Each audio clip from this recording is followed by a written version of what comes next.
அனைத்து மாணவர்களுக்கும் வணக்கம். நம்ம வந்து பார்த்திங்கன்னா களஞ்சியம் சீரீஸ் அப்படின்னு ஒரு சீரீஸ் ஆரம்பிக்க போகிறோம். பொதுத்தமிழுக்கு ஸ்பெஷலாக வந்து பார்த்திங்கன்னா பொதுத்தமிழுக்கு வந்து பார்த்திங்கன்னா களஞ்சியம் சீரீஸ் அப்படின்னு ஒரு சீரீஸ் ஆரம்பிக்க போகிறோம். சீரீஸில் வந்து பார்த்திங்கன்னா பொதுத்தமிழ் வந்து பார்த்தா தொடர்ச்சியாக வீடியோ வரும். சிலபஸ் வைஸும் ஒரு சைடில் வரும், புக் வைஸும் ஒரு சைடில் வரும். அதாவது வந்து பார்த்திங்கன்னா சிலபஸ் வைஸில் வந்து பார்த்திங்கன்னா இப்போ யாருமே கொடுக்கல. நம்ம சிலபஸ் வைஸ் நம்ம மட்டும் தான் கொடுக்கும். நியூ புக்கில் உள்ளது, ஓல்டு புக்கில் உள்ளது, சிறப்பு தமிழ் உள்ளது, TNPSC previous question, out of book உள்ளது. அதுமாதிரி புக் வைஸ் வந்து பார்த்திங்கன்னா ஒரு டேமாக கொண்டு போக போகிறோம். 9th தான் கொண்டு போகிறோம். ஃபஸ்ட்டு ஓல்டு புக்கை தான் முடிக்க போகிறோம். சரிங்களா? இதுவும் நிறைய பேர் கேட்டிருக்காங்க, இதுவும் நிறைய பேர் கேட்டிருக்காங்க. உங்களுக்கு எது தேவைப்படுதோ அதை வந்து பார்த்திங்கன்னா நீங்கள் வந்து பார்த்திங்கன்னா ஃபாலோ பண்ணிக்கலாம். அதில் வந்து பார்த்திங்கன்னா மொதல் வீடியோ வந்து பார்த்திங்கன்னா பாரதியார் வீடியோ சிலபஸ் வைஸில் நம்ம கொண்டு போக போகிறோம். ஆனால் இதில் என்ன ஒரு கண்டிஷன்னா 10 days மட்டும் தான்ப்பா இந்த வீடியோ வந்து பார்த்திங்கன்னா பப்ளிஷில் இருக்கும். அடுத்தலாம் வந்து பார்த்திங்கன்னா நான் வந்து பார்த்திங்கன்னா ப்ரைவேட்டில் போட்டுருவேன். அதனால் இந்த வீடியோ கடைசி வரைக்கும் ஒரு 10 நிமிஷம் பாருங்கள். அடுத்தலாம் வந்து பார்த்திங்கன்னா நல்லா இருந்துச்சுன்னா உங்கள் ஃப்ரெண்ட்ஸுக்கு நிறைய பேர் ஷேர் பண்ணுங்கள். அதனால் அடுத்தடுத்து நம்ம வந்து பார்த்திங்கன்னா தொடர்ச்சியாக வீடியோ வந்துக்கிட்டே இருக்கும். அதனால் நம்ம வீடியோட டெலிகிராம் லிங்க் கீழே இருக்கும். டெலிகிராம் லிங்கில் வந்து சேர்ந்துக்கிடுங்க. அதாவது டிஎன்பிஎஸ்சி தகவல் எல்லாமே உடனே வரும். அதனால் வந்து பார்த்திங்கன்னா தொடர்ச்சியாக வந்து பார்த்திங்கன்னா படிச்சுட்டே இருங்க. அதுபோக வந்து பார்த்திங்கன்னா நம்ம ஜிகேக்கும் வந்து பார்த்திங்கன்னா வீடியோ போட போகிறோம். சரிங்களா? இப்போ வாங்க சப்ஜெக்டில் போயிடலாம். அதாவது ஒரு சப்ஜெக்ட் படிக்கிறதுல வந்து பார்த்திங்கன்னா என்னதெல்லாம் இருக்குதுன்னு பார்க்கணும். அதாவது வந்து பார்த்திங்கன்னா இப்போ காணி நிலம்னு ஒன்று இருக்குது, பாரதியார் பாட்டு. சரிங்களா? இது வந்து பார்த்திங்கன்னா இப்படி படிக்கல வந்து பார்த்திங்கன்னா இது பாரதியாரோட கவிதை தொகுப்புலேருந்து எடுத்திருக்காங்களாம். இங்கே பாருங்கள், பாரதியாரோட கவிதை தொகுப்புலேருந்து எடுத்திருக்காங்கன்னு நாங்கள் மேலே எழுதி வச்சிட்டோன்னா இதுமாதிரி எழுதி வைங்க. ஏதாவது ஒரு தொகுப்புலேருந்து எடுத்தாங்கன்னா இப்படி மேலே கண்டிப்பாக எழுதி வைக்கணும். அடுத்தால வந்து பார்த்திங்கன்னா இது காணி நிலம்னா யாருன்னு எழுதி வைங்க, பாரதியார்னு எழுதி வைங்க. சரிங்களா? காணி நிலம்னா யார், பாரதியார்னு எழுதி வைங்க. அடுத்தால வந்து பார்த்திங்கன்னா இப்படி ஒரு பாட்டுலேயும் வந்து பார்த்திங்கன்னா இப்படி பாரதியார் இங்கன பாரதியார்னு எழுதி வைங்க. இப்படி அப்படின்னா தான் வந்து பார்த்திங்கன்னா எதுக்குன்னு நான் சொல்லுதேன். சரிங்களா? அதில் நுழையும் முன் வந்து பார்த்திங்கன்னா லேஸ் படிங்க எப்பொழுதுமே. அதாவது நிறைய அடுக்குகளில் வாழும் பலர் இயற்கை தரும் இன்பத்தை எண்ணி ஏங்குகிறார்கள். அதாவது நல்லா வந்து பார்த்தா பில்டிங்கில் வாழ்ந்தவங்களாம் வந்து பார்த்தீங்கன்னா இயற்கை தரும் இன்பத்தை வந்து பார்த்தீங்கன்னா கிடைக்கலன்னு எண்ணி ஏங்குதாங்களாம். அப்படி ஏங்குதவங்க வந்து பார்த்தீங்கன்னா வீடு எப்படி இருக்கணும்னு பாரதியார் வந்து ஒரு கற்பனை செய்கிறார். பாரதியார் கற்பனையில் வந்து பார்த்தா பாரதியார் மிஞ்ச யாருமே கிடையாது. இப்போ பின்னாடிலாம் பார்ப்போம் பாருங்கள், குயில் பாட்டுலாம் எப்படி கற்பனை பண்ணி எப்படி செஞ்சிருப்பார் பாருங்கள். அதாவது அதை வந்து பார்த்தீங்கன்னா எப்படி வீடு இருக்குன்னு சொல்லியிருப்பார். சரிங்களா? இது எப்படி படிக்கணும்னா நல்லா உற்சாகமாக படிக்கணும். சரிங்களா? பாட்டு பிரித்து பொருள் புரிஞ்சு படிக்கணும், உற்சாகம் படிக்கணும், புரிந்து படிக்கணும். சொல்லும் பொருள் வந்து பார்த்திங்கன்னா இதில் எழுதி வச்சுருங்க. இப்படி எந்த பாட்டு நடத்தினாலுமே இப்போ காணின்னா வந்து பார்த்திங்கன்னா காணி நிலம்னா நில அளவே குறிக்கும் சொல் அப்படின்னு எழுதி வச்சுருங்க. இப்படி அப்படின்னா தான் வந்து பார்த்திங்கன்னா இந்த பாட்டு கொடுக்கல உங்களுக்கு சொல்லும் பொருள் ஞாபகம் வரும். அதுமாதிரி இலக்கண குறிப்பு இருந்துச்சுன்னா அதுவும் வந்து பார்த்திங்கன்னா இப்போ நன்மாடங்கள், நன்மை ப்ளஸ் மாடங்கள் அப்போ வந்து பார்த்திங்கன்னா இதிலே பிரித்து பழகுங்க. ஏன்னா கீழே வந்து பார்த்திங்கன்னா இப்போ இதில் இருக்கும் பாருங்கள், இதாக இருக்கா நன்மாடங்கள். அப்போ இங்கே படித்து நம்ம வந்து பார்த்தா ரீகால் பண்ணி பார்க்கணும். நன்மை ப்ளஸ் மாடங்கள் அப்படின்னு சொல்லியிருக்காங்கன்னு ரீகால் பண்ணி பார்க்கணும். அடுத்த வந்து இலக்கண குறிப்பு இருந்துச்சுன்னு வச்சுக்கோங்க, அதையும் இங்கே வந்து பார்த்தீங்கன்னா இப்படி குறிச்சிட்டு வந்து பார்த்திங்கன்னா அதை ரீகால் பண்ணி பாருங்கள். அப்படி ரீகால் பண்ணி பார்த்தா தான் சரியாக வரும். சரிங்களா? அதுபோல் பிரித்து எழுதுகவும் இங்கே பிரித்து பார்த்துருங்க. சொல்லும் பொருள் இங்கே எழுதி வச்சுருங்க. பாடலில் ஞாபகம் வரும். அப்போ தான் அதுபோல் பாடல் எப்படி படிக்கணும்னா உற்சாகமாக படிக்கணும். அதாவது எப்படின்னா காணி நிலம் வேண்டும் பராசக்தி, காணி நிலம் வேண்டும். அதாவது என்ன சொல்கிறாங்கன்னா பராசக்தி திட்ட வந்து பார்த்தீங்கன்னா பாரதியார் வந்து வேண்டுதார், எனக்கு காணி நிலம் அதாவது காணி அளவுன்னு சொல்லுவாங்களா அந்த கிராமத்துலாம் சொல்லுவாங்க. காணி நிலம் அதாவது வந்து பார்த்தீங்கன்னா காணி அளவு உள்ள நிலம் வேண்டுமாம். அந்த அப்படி சொல்லிட்டு அங்கு தூணில் அழகியதாய் நன்மாடங்கள் தூய நிலத்தினதாய் அந்த காணி நிலத்திடையே ஒரு மாளிகை கட்டித்தர வேண்டும் அப்படிங்காரு. அதாவது எப்படின்னா அங்கே அழகான தூண்களையும் தூய நிறத்தினுடைய அங்கே என்ன இருக்கணுமா, அங்கு தூணில் அழகியதாய் என்னதுன்னா அழகான தூண்களையும் நன்மாடங்கள் வந்து பார்த்தீங்கன்னா எப்படி இருக்குமா, தூய நிறத்தினதாக இருக்குமா, தூய நிறமுடைய மாடங்களையும் உடைய அந்த காணி நிலத்திலே ஒரு மாளிகை கட்டித்தர வேண்டுமாம் அப்படின்னு சொல்லிட்டாரு. அடுத்தல என்ன சொல்கிறாரு, கேணி இருக்கணும் அங்கு வந்து பார்த்தீங்கன்னா என்னது இருக்கணுமா, அங்கு அதான் பாருங்கள் எப்படி வாசிக்கணும்னா அங்கு கேணி அருகினிலே தென்னை மரம் கீற்று இளநீரும் 10-12 தென்னை மரம் பக்கத்திலே வேணும், நல்ல முத்துச்சுடர் போல நில ஒளி முன்பு வர வேணும், அங்கு கத்தும் குயிலோசை சற்றே வந்து காதில் பட வேணும், என்றன் சித்தம் மகிழ்ந்திடவே நன்றாய் இளம் தென்றல் வர வேணும் அப்படின்னு வந்து பார்த்திங்கன்னா உணர்வுபூர்வம் படிக்கணும். அதாவது வந்து பார்த்திங்கன்னா நீங்கள் படிக்கிற படிப்பில் எப்படி இருக்கணும்னா உங்கள் சவுண்டாக படிக்கிறதுல வந்து பார்த்திங்கன்னா உணர்வுபூர்வம் படிக்கிறது, அது காதுக்கு போய் உள்மூளைக்கு போகணும், அப்படி படிக்கணும். சரிங்களா? அதுபோல் வந்து பார்த்திங்கன்னா மெதுவாகவும் படிக்கணும். மெதுவாக படித்து மனசுக்குள்ளே போகணும். இந்த ரெண்டுமே, அதாவது சவுண்டாக படித்து உள்மூளைக்கு போகணும், மெதுவாக படித்து எங்கே போகணும்னா நம்ம மனசுக்கு போகணும். சரிங்களா? நெக்ஸ்ட் என்னதுன்னா இப்போ பாருங்களேன், இப்போ அந்த பாட்டுக்குள்ளே விளக்கத்தை பார்த்துருவோம். அதாவது பராசக்தியே அப்படிங்காரு. என்னது பராசக்தியே எனக்கு என்ன வேணும்னா காணி நிலம் வேண்டும். என்னது வேணும், காணி நிலம் தான் வேண்டும். அங்கே எப்படி இருக்கணும்னா அழகு அழகான தூண்கள் வேணுமா, தூணில் அழகான தூண்கள் வேணும். அந்த தூண்களில் தூய நிறத்தினதாய் அந்த நன்மாடங்கள் இருக்க வேண்டும். அவருடைய ஒரு அழகிய மாளிகை கட்டித்தர வேண்டும் அப்படின்னு பராசக்திகிட்ட வந்து பார்த்தா வேண்டுதாரு. அப்படி கேட்டுட்டு இருக்காரு. அதில் அங்கு கேணி அருகினிலே, கேணின்னு என்னது, கிணறுன்னு எழுதி வச்சுக்கணும். அதை சொல்லும்போது இப்படி எழுதி வச்சுங்க. அந்த கிணறு அருகிலே எப்படி இருக்கணும்னா, அந்த இளநீரும் கீற்றும் தரக்கூடிய அந்த இளநீர் இருக்கலாம். அதாவது கேணி அருகிலே தென்னை மரமும் கீற்று இளநீரும் தரக்கூடிய 10-12 தென்னை மரம் பக்கத்தில் வேணுமா. அங்கே அந்த அது இங்கே பாருங்கள், இப்படி ஒரு காணி நிலத்தில் இப்படி வீடு வேணுமா, சரிங்களா. அடுத்தால வந்து பார்த்தீங்கன்னா அங்கே ஒரு கேணி வேணுமா, அது பக்கத்தில் 10-12 தென்னை மரம் வேணுமா. அடுத்தா அங்கே முத்துச்சிறொலி போல நில ஒளி வீச வேணுமா. அவர் இங்கே பாருங்க, அவர் இடத்துல பாருங்க, சற்றே வந்து காதில் பட வேணும்ன்றாரா. என்ற சித்தம்னா என்னன்னா உள்ளம், அவரோட உள்ளம் மகிழ்ந்திடவே நன்றாய் இளந்தென்றல் வரையணுமா. அதாவது வந்து பார்த்தீங்கன்னா சொல்கிறாரு, என் உள்ளம் மகிழுமாறு இளந்தென்றல் என் உடல் மீது தவழ வேண்டும், என் உடல் மீது வந்து அது தவழ வேண்டுமா, அந்த காற்று வந்து பார்த்தா தவழ வேண்டுமா. இங்கே படுத்துருக்காங்கன்னு வச்சுங்களேன், தவழ வேண்டும்னு சொல்லியிருக்காரு, சரிங்களா. இவ்வளோ தான், சரிங்களா. அடுத்து வந்து பார்த்தீங்கன்னா இதே தான் அதில் இருக்கும். அடுத்தால வந்து பார்த்திங்கன்னா நூல்வெளி தான்ப்பா ரொம்ப முக்கியம், பாட்டும் முக்கியம் தான். நூல்வெளியில் தான் நிறைய கொஸ்டினே இருக்கும். அதாவது நான் ஒரு 5 டாபிக் சொல்லுதேன் பாருங்கள். ஆசிரியர் குறிப்பு, நூல் குறிப்பு. அடுத்தால வந்து பார்த்திங்கன்னா பிரித்தெழுதுக, சரிங்களா. பிரித்தெழுதுக, சேர்த்தெழுதுக. அடுத்தால வந்து பார்த்தீங்கன்னா இலக்கண குறிப்பு. அடுத்தால வந்து பார்த்தீங்கன்னா பகுபத உறுப்புகள் வேணும். இந்த இதுமாரி வந்து பார்த்தீங்கன்னா அடுத்தால வந்து பார்த்தீங்கன்னா இலக்கண குறிப்பு, பிரித்தெழுக, சேர்த்தெழுக, அது பகுபத உறுப்புகள்னா ஆசிரியர் குறிப்பு. அடுத்தால வந்து பார்த்தீங்கன்னா தமிழ் சொல்லுக்கு நிகரான ஆங்கிலச் சொல், ஏதாவது இங்கிலீஷ் சொல்லுக்கு நிகரான தமிழ் சொல். இந்த 5 டாப்பிக்கில் தான் நிறைய கொஸ்டின் இருக்கும். இந்த 5 டாபிக் படித்தாலே இலக்கணம் பாதி கவர் ஆயிரும். இது படிங்க, சரிங்களா. அது நூல்வெளி எப்படி படிக்கணும்னா, 20ஆம் நூற்றாண்டு இணையற்ற கவிஞர் பாரதியார். இது என்ன கேட்டுற போகிறாங்க, இப்போ ஆப்ஷன் வந்து 18 கொடுப்பாங்களா, 19 கொடுப்பாங்க, வேறு 21 கொடுப்பாங்க. இப்படி தான் கேட்பாங்க. என்னதுனாலும் கேட்கட்டுமே, பிரச்சனையே இல்லை.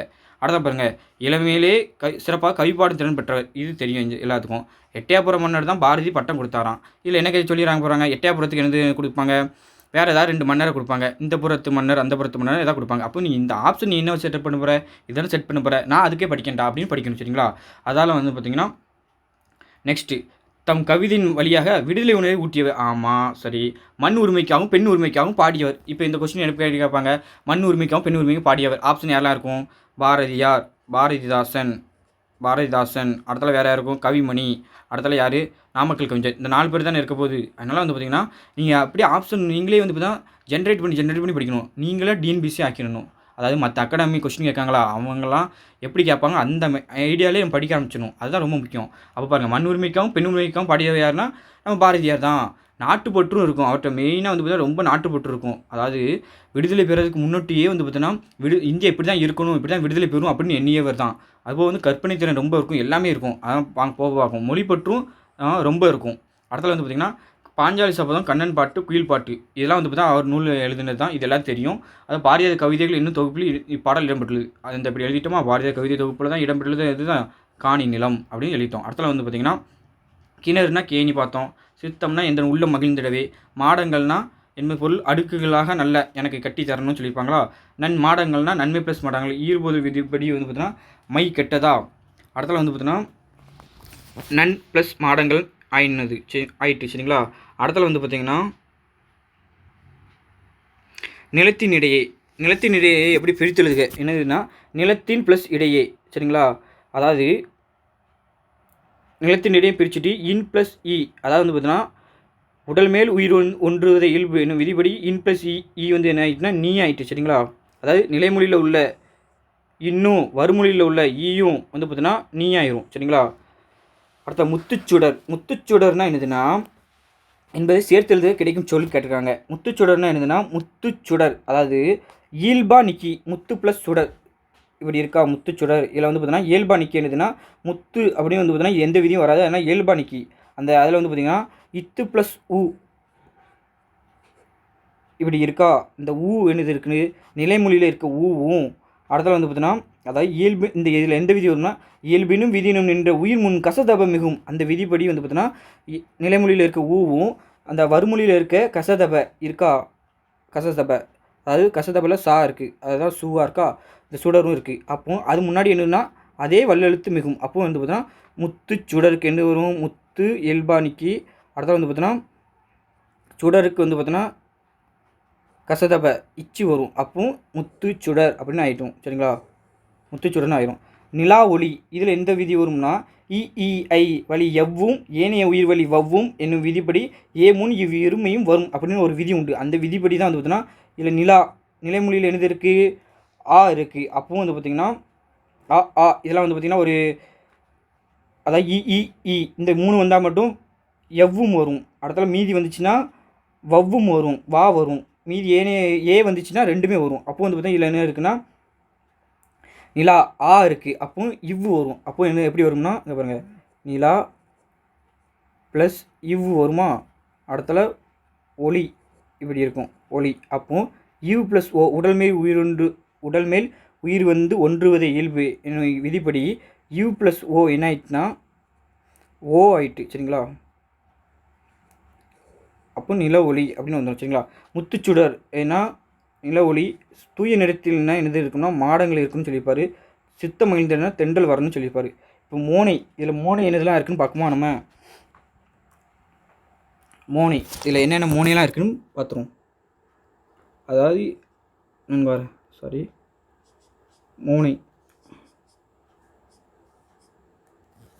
மோனை என்னென்ன மோனை இருக்குன்னு இப்போ அழகாக பார்த்துடலாம். இப்போ பாருங்கள், மோனை தானே கேட்டுக்கோங்க. காணி காக்கா. மோனை என்னது முதல் எழுத்து வர தான் மோனை. மோனைன்னா முதல் எழுத்து ஒன்று வரணும். காக்கா. அடுத்தால தூ தூ தூ. அடுத்தால என்னது கா. அடுத்தால வந்து பார்த்திங்கன்னா 10 பா மூ கா. இவ்வளோ ஆண்டு வந்து பார்த்திங்கன்னா பக்கத்தில் மோனை இருக்குது. சரிங்களா. அடுத்து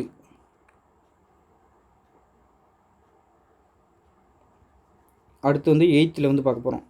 அதே மாதிரி தான். சரிங்களா. எப்படின்னா தமிழ்மொழி வாழ்த்து இருக்குது. இதுலேயும் வந்து பார்த்திங்கன்னா பாரதியாரோட கவிதை தொகுப்புலேருந்து தான் எடுத்திருக்காங்க. இது மேலே எழுதி வச்சுருங்க. அடுத்தால வந்து பார்த்திங்கன்னா இப்படி பக்கத்தில் இப்படி எழுதி வச்சுருங்க. பாரதியார்னு எழுதி வச்சுருங்க. அடுத்தால என்ன செய்யணும், சொல்லும் பொருளை இப்படி எழுதி வச்சுருங்க. சொல்லும் பொருளை எழுதி வச்சா தான் கரெக்டாக வரும். இதேமாரி எழுதி வச்சுருங்க. அடுத்தால வந்து பார்த்திங்கன்னா பாட்டை வந்து பார்த்திங்கன்னா படிக்க போகிறோம். சரிங்களா.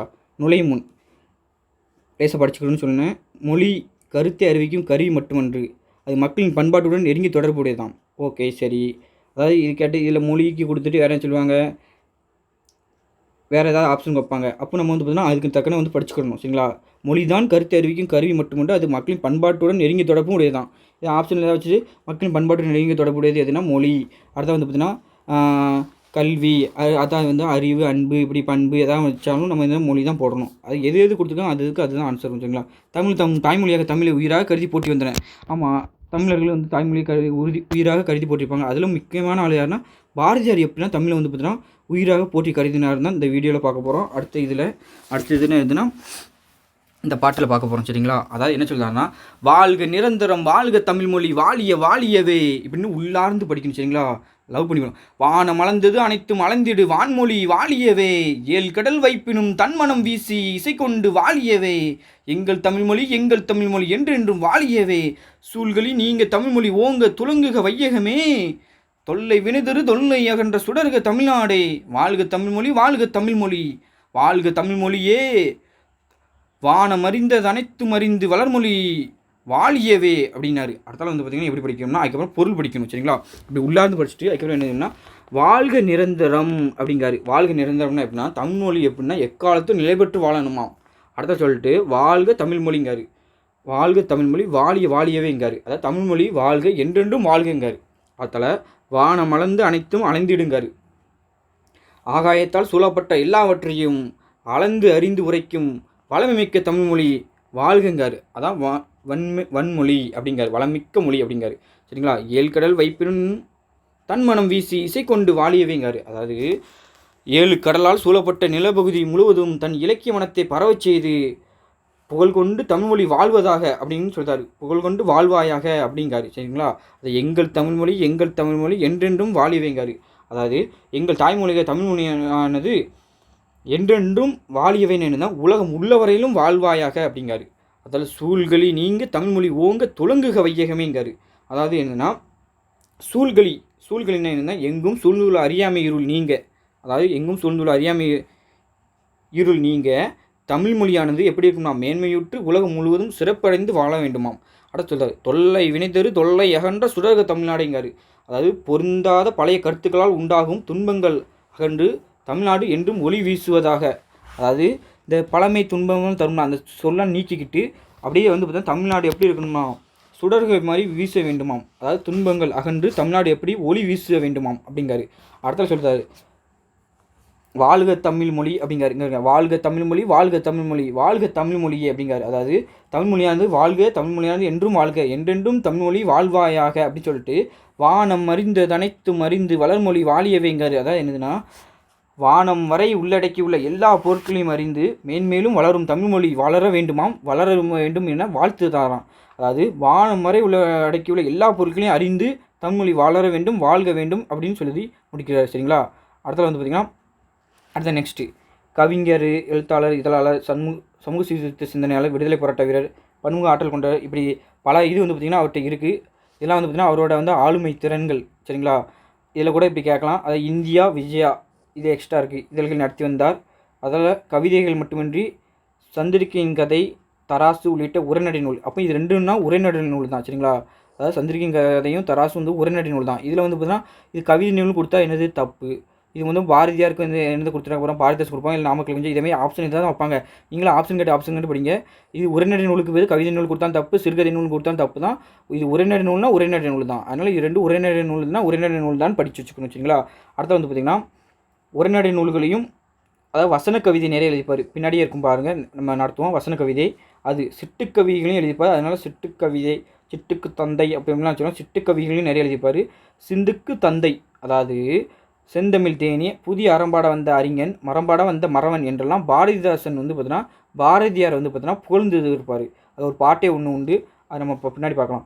பாரதியார் கவிதைகளின் தொகுப்பிலிருந்து இது இடம்பெற்றுள்ளது இருக்குது. அது மேலே நம்ம யாருக்கும் எழுதிட்டோம். மக்கள் வாழ்நிலை பகுதி எப்படி, வைப்புனா என்னது நீளம். சரிங்களா? என்று என்றும், என்று ப்ளஸ் என்றும், அதாவது தான் இது என்னது உயிரின் குரல் மெய்விட்டும் முடி உயிர்ப்பு இரு ப்ளஸ் ரே ஆயிட்டு. சரிங்களா? வானம் மலர்ந்தது, அதாவது பிரித்தெழுதுக தானே, இம் ப்ளஸ் ஆ. அப்போ வந்து பார்த்திங்கன்னா உடல் மேல் உயிர் வந்து ஒன்றுவதை இயல்பே என்னும் விதிப்படி வந்து பார்த்திங்கன்னா வானம் மலர்ந்தது ஆயிட்டு. அறிந்தது ப்ளஸ் அனைத்தும் சேர்த்தெழுதுக. அப்போ வந்து பார்த்திங்கன்னா உக்குரல் மை விட்டு ஓடும் என்னும் விதிப்படி ஊ கெட்டது இத்து ப்ளஸ் ஆ தா ஆயிட்டு. சரிங்களா? அடுத்தல வானம் அறிந்து, அதே மாதிரி தான் உடல் மேல் உயிர் வந்து ஒன்றுவதே இயல்பே என்னும் விதிப்படி வந்து பார்த்தீங்கன்னா வானம் அறிந்துன்னு ஆயிட்டு. இம் ப்ளஸ் ஆ மாவாயிட்டு. சரிங்களா? இம் ப்ளஸ் ஆ வந்து என்ன ஆயிட்டுனா மாவாயிட்டு. சரிங்களா?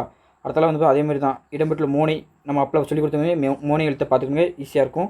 அடுத்த பார்த்தோன்னா இங்கே பாருங்க வசன கவிதை, நம்ம சொன்னோமா வசன கவிதை வரும்னு.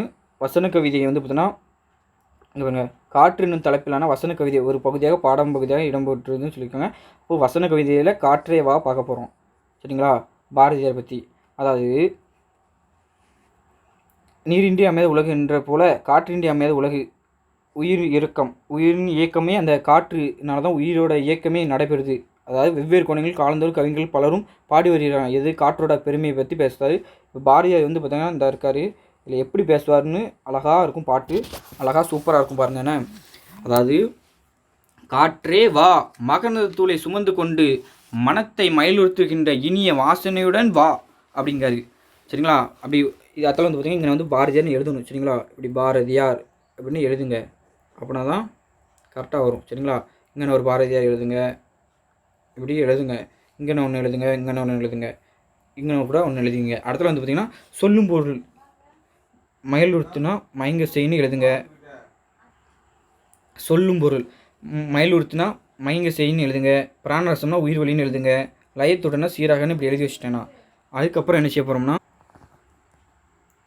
இங்கே பாருங்க அடுத்தல வந்து பாட்டை வந்து உள்வாங்கி படிக்கும்னு சொல்லிக்கோங்களா, அதுமாதிரி பிடிக்கும். காற்றே வா மகர்ந்த துளை சுமந்து கொண்டு மனத்தை மயிலுறுத்துகின்ற இனிய வாசலுடன் வா, இலைகள் மீதும் நீர் அலைகள் மீதும் உராய்ந்து மிகுந்த பிராணரசத்தை எங்களுக்கு கொண்டு கொடு. காற்றே வா எமது உயிர் நெருப்பை நீடித்து நின்று நல்லொளி தருமாறு நன்றாக வீசு. சக்தி குறைந்து போய் அதனை அழித்து விடாதே, பெய் போல் வீசி அதனை மடித்து விடாதே. மெதுவாக நல்ல லயத்துடன் நெடுங்காலம் நின்று வீசி கொண்டீரு. உனக்கு பாட்டுகள் பாடுகிறோம், உனக்கு புகழ்ச்சியில் கூறுகிறோம், உன்னை வழிபடுகின்றோம். அதாவது இந்த பாட்டோட அர்த்தம் வந்து பார்த்தீங்கன்னா என்னென்னா நான் சொல்கிறேன் பாருங்க.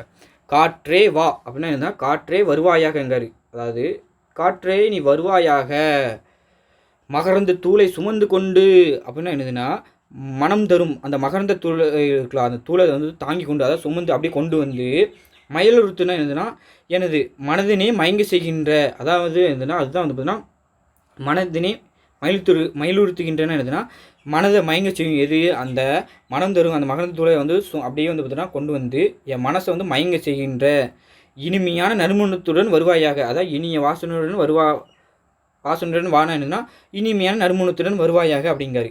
அத்தலை இலைகள் மீதும் நீர் அலைகள் மீதும் உராய்ந்து மிகுந்து பிராணரசத்தை எங்களுக்கு கொண்டு கொடு அப்படின்னா என்னதுன்னா தாவரங்கள் மரங்களின் இலைகள் மேலும் அலைகளின் ஆர்ப்பரிப்பில் எழுந்து உராசி கொண்டு, அதாவது வந்து பார்த்தீங்கன்னா நீ தாவரங்கள் மீதும் காற்று வந்துட்டு போமா, அப்படி தாவரங்கள் மீதும் காற்று வந்து பார்த்தா வந்துட்டு போகும். அடுத்தால தண்ணிலாம் கிடக்கும், இல்லை கடல் எங்கேயா இருக்கும் நீர் அலைகள், அந்த நீர் அலைகள் மீதும் வந்து பார்த்தா தண்ணி பட்டுட்டு வரும். அந்த பட்டுட்டு வர்றதுனால அப்படி உராசி கொண்டு வருவோம். அதிகமான உயிர்வலின்னா என்னது காற்று, அதான் பிராணரசம்னு என்னது காற்று. அந்த உயிர்வலியை எங்களுக்கு கொண்டு கொடு.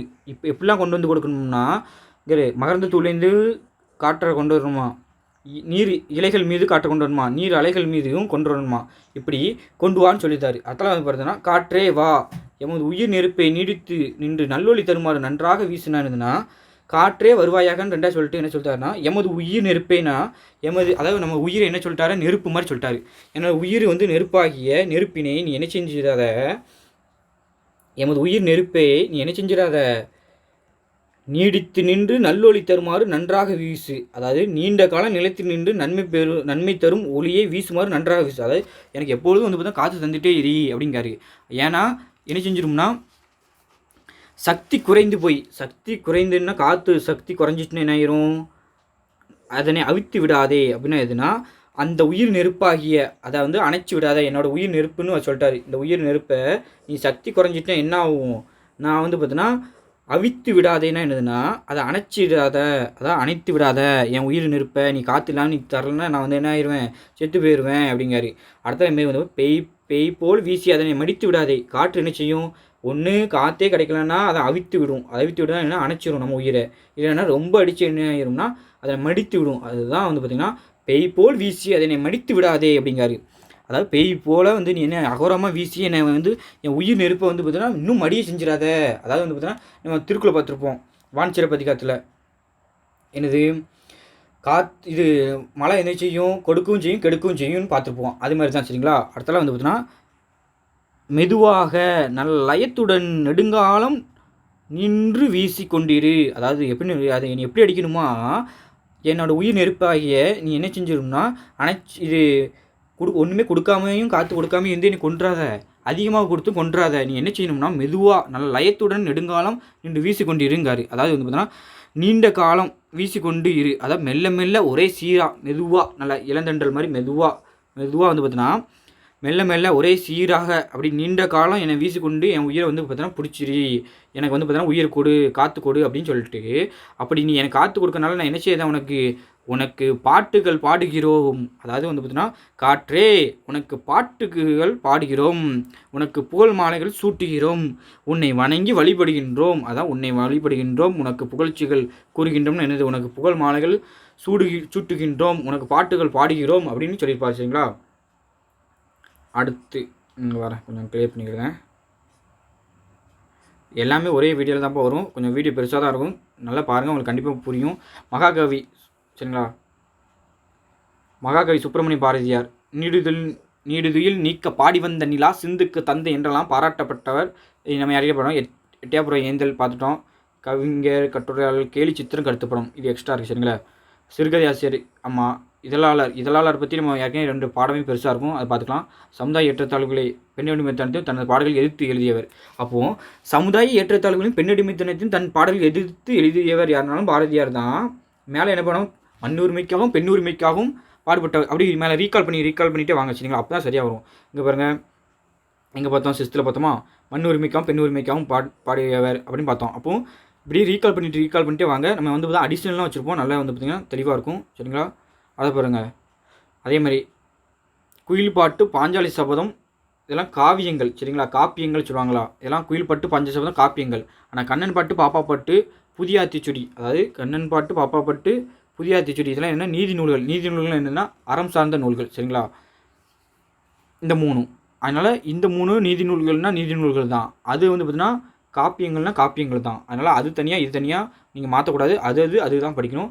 இந்தியா சுதேசமித்திரன் முதல் இதழில் ஆசிரியர் பணியாற்றியவர் பாட்டுக்கு ஒரு புலவன் என பாராட்டப்பட்டவர். இது யாருன்னு கீழே இருக்கும், நீங்களும் கமெண்ட் பண்ணுங்கள். வேணா பாட்டுக்கு ஒரு புலவன் என்று யார் சொன்னாலும் அதாவது வந்து பார்த்தீங்கன்னா காற்று என்னும் தலைப்பிலான வசன கவிதை ஒரு பகுதி தான் இங்கே இடம்பெற்றுள்ளது. அது நம்ம ஏற்கனவே மேலே பார்த்துட்டோம். வசன கவிதைனா என்னதுன்னா உரைநடை கவிதையும் இணைந்து யாப்பு கட்டுகளுக்கு அப்பாற்பட்டு உருவாக்கப்படும் கவிதை வடிவம் தான். அதாவது இந்த யாப்பு இருக்கலாம், யாப்பு வந்து ஒரு தடையாக இருந்துச்சு. அப்போ வந்து பார்த்தீங்கன்னா யாப்பு வந்து பார்த்தா அதில் அந்த கட்டுப்பாடெல்லாம் கொஞ்சம் உடை செஞ்சுட்டு தான் பாரதி என்ன செஞ்சுப்பார், வசன கவிதை வந்து பார்த்தீங்கன்னா எழுதியிருப்பார்.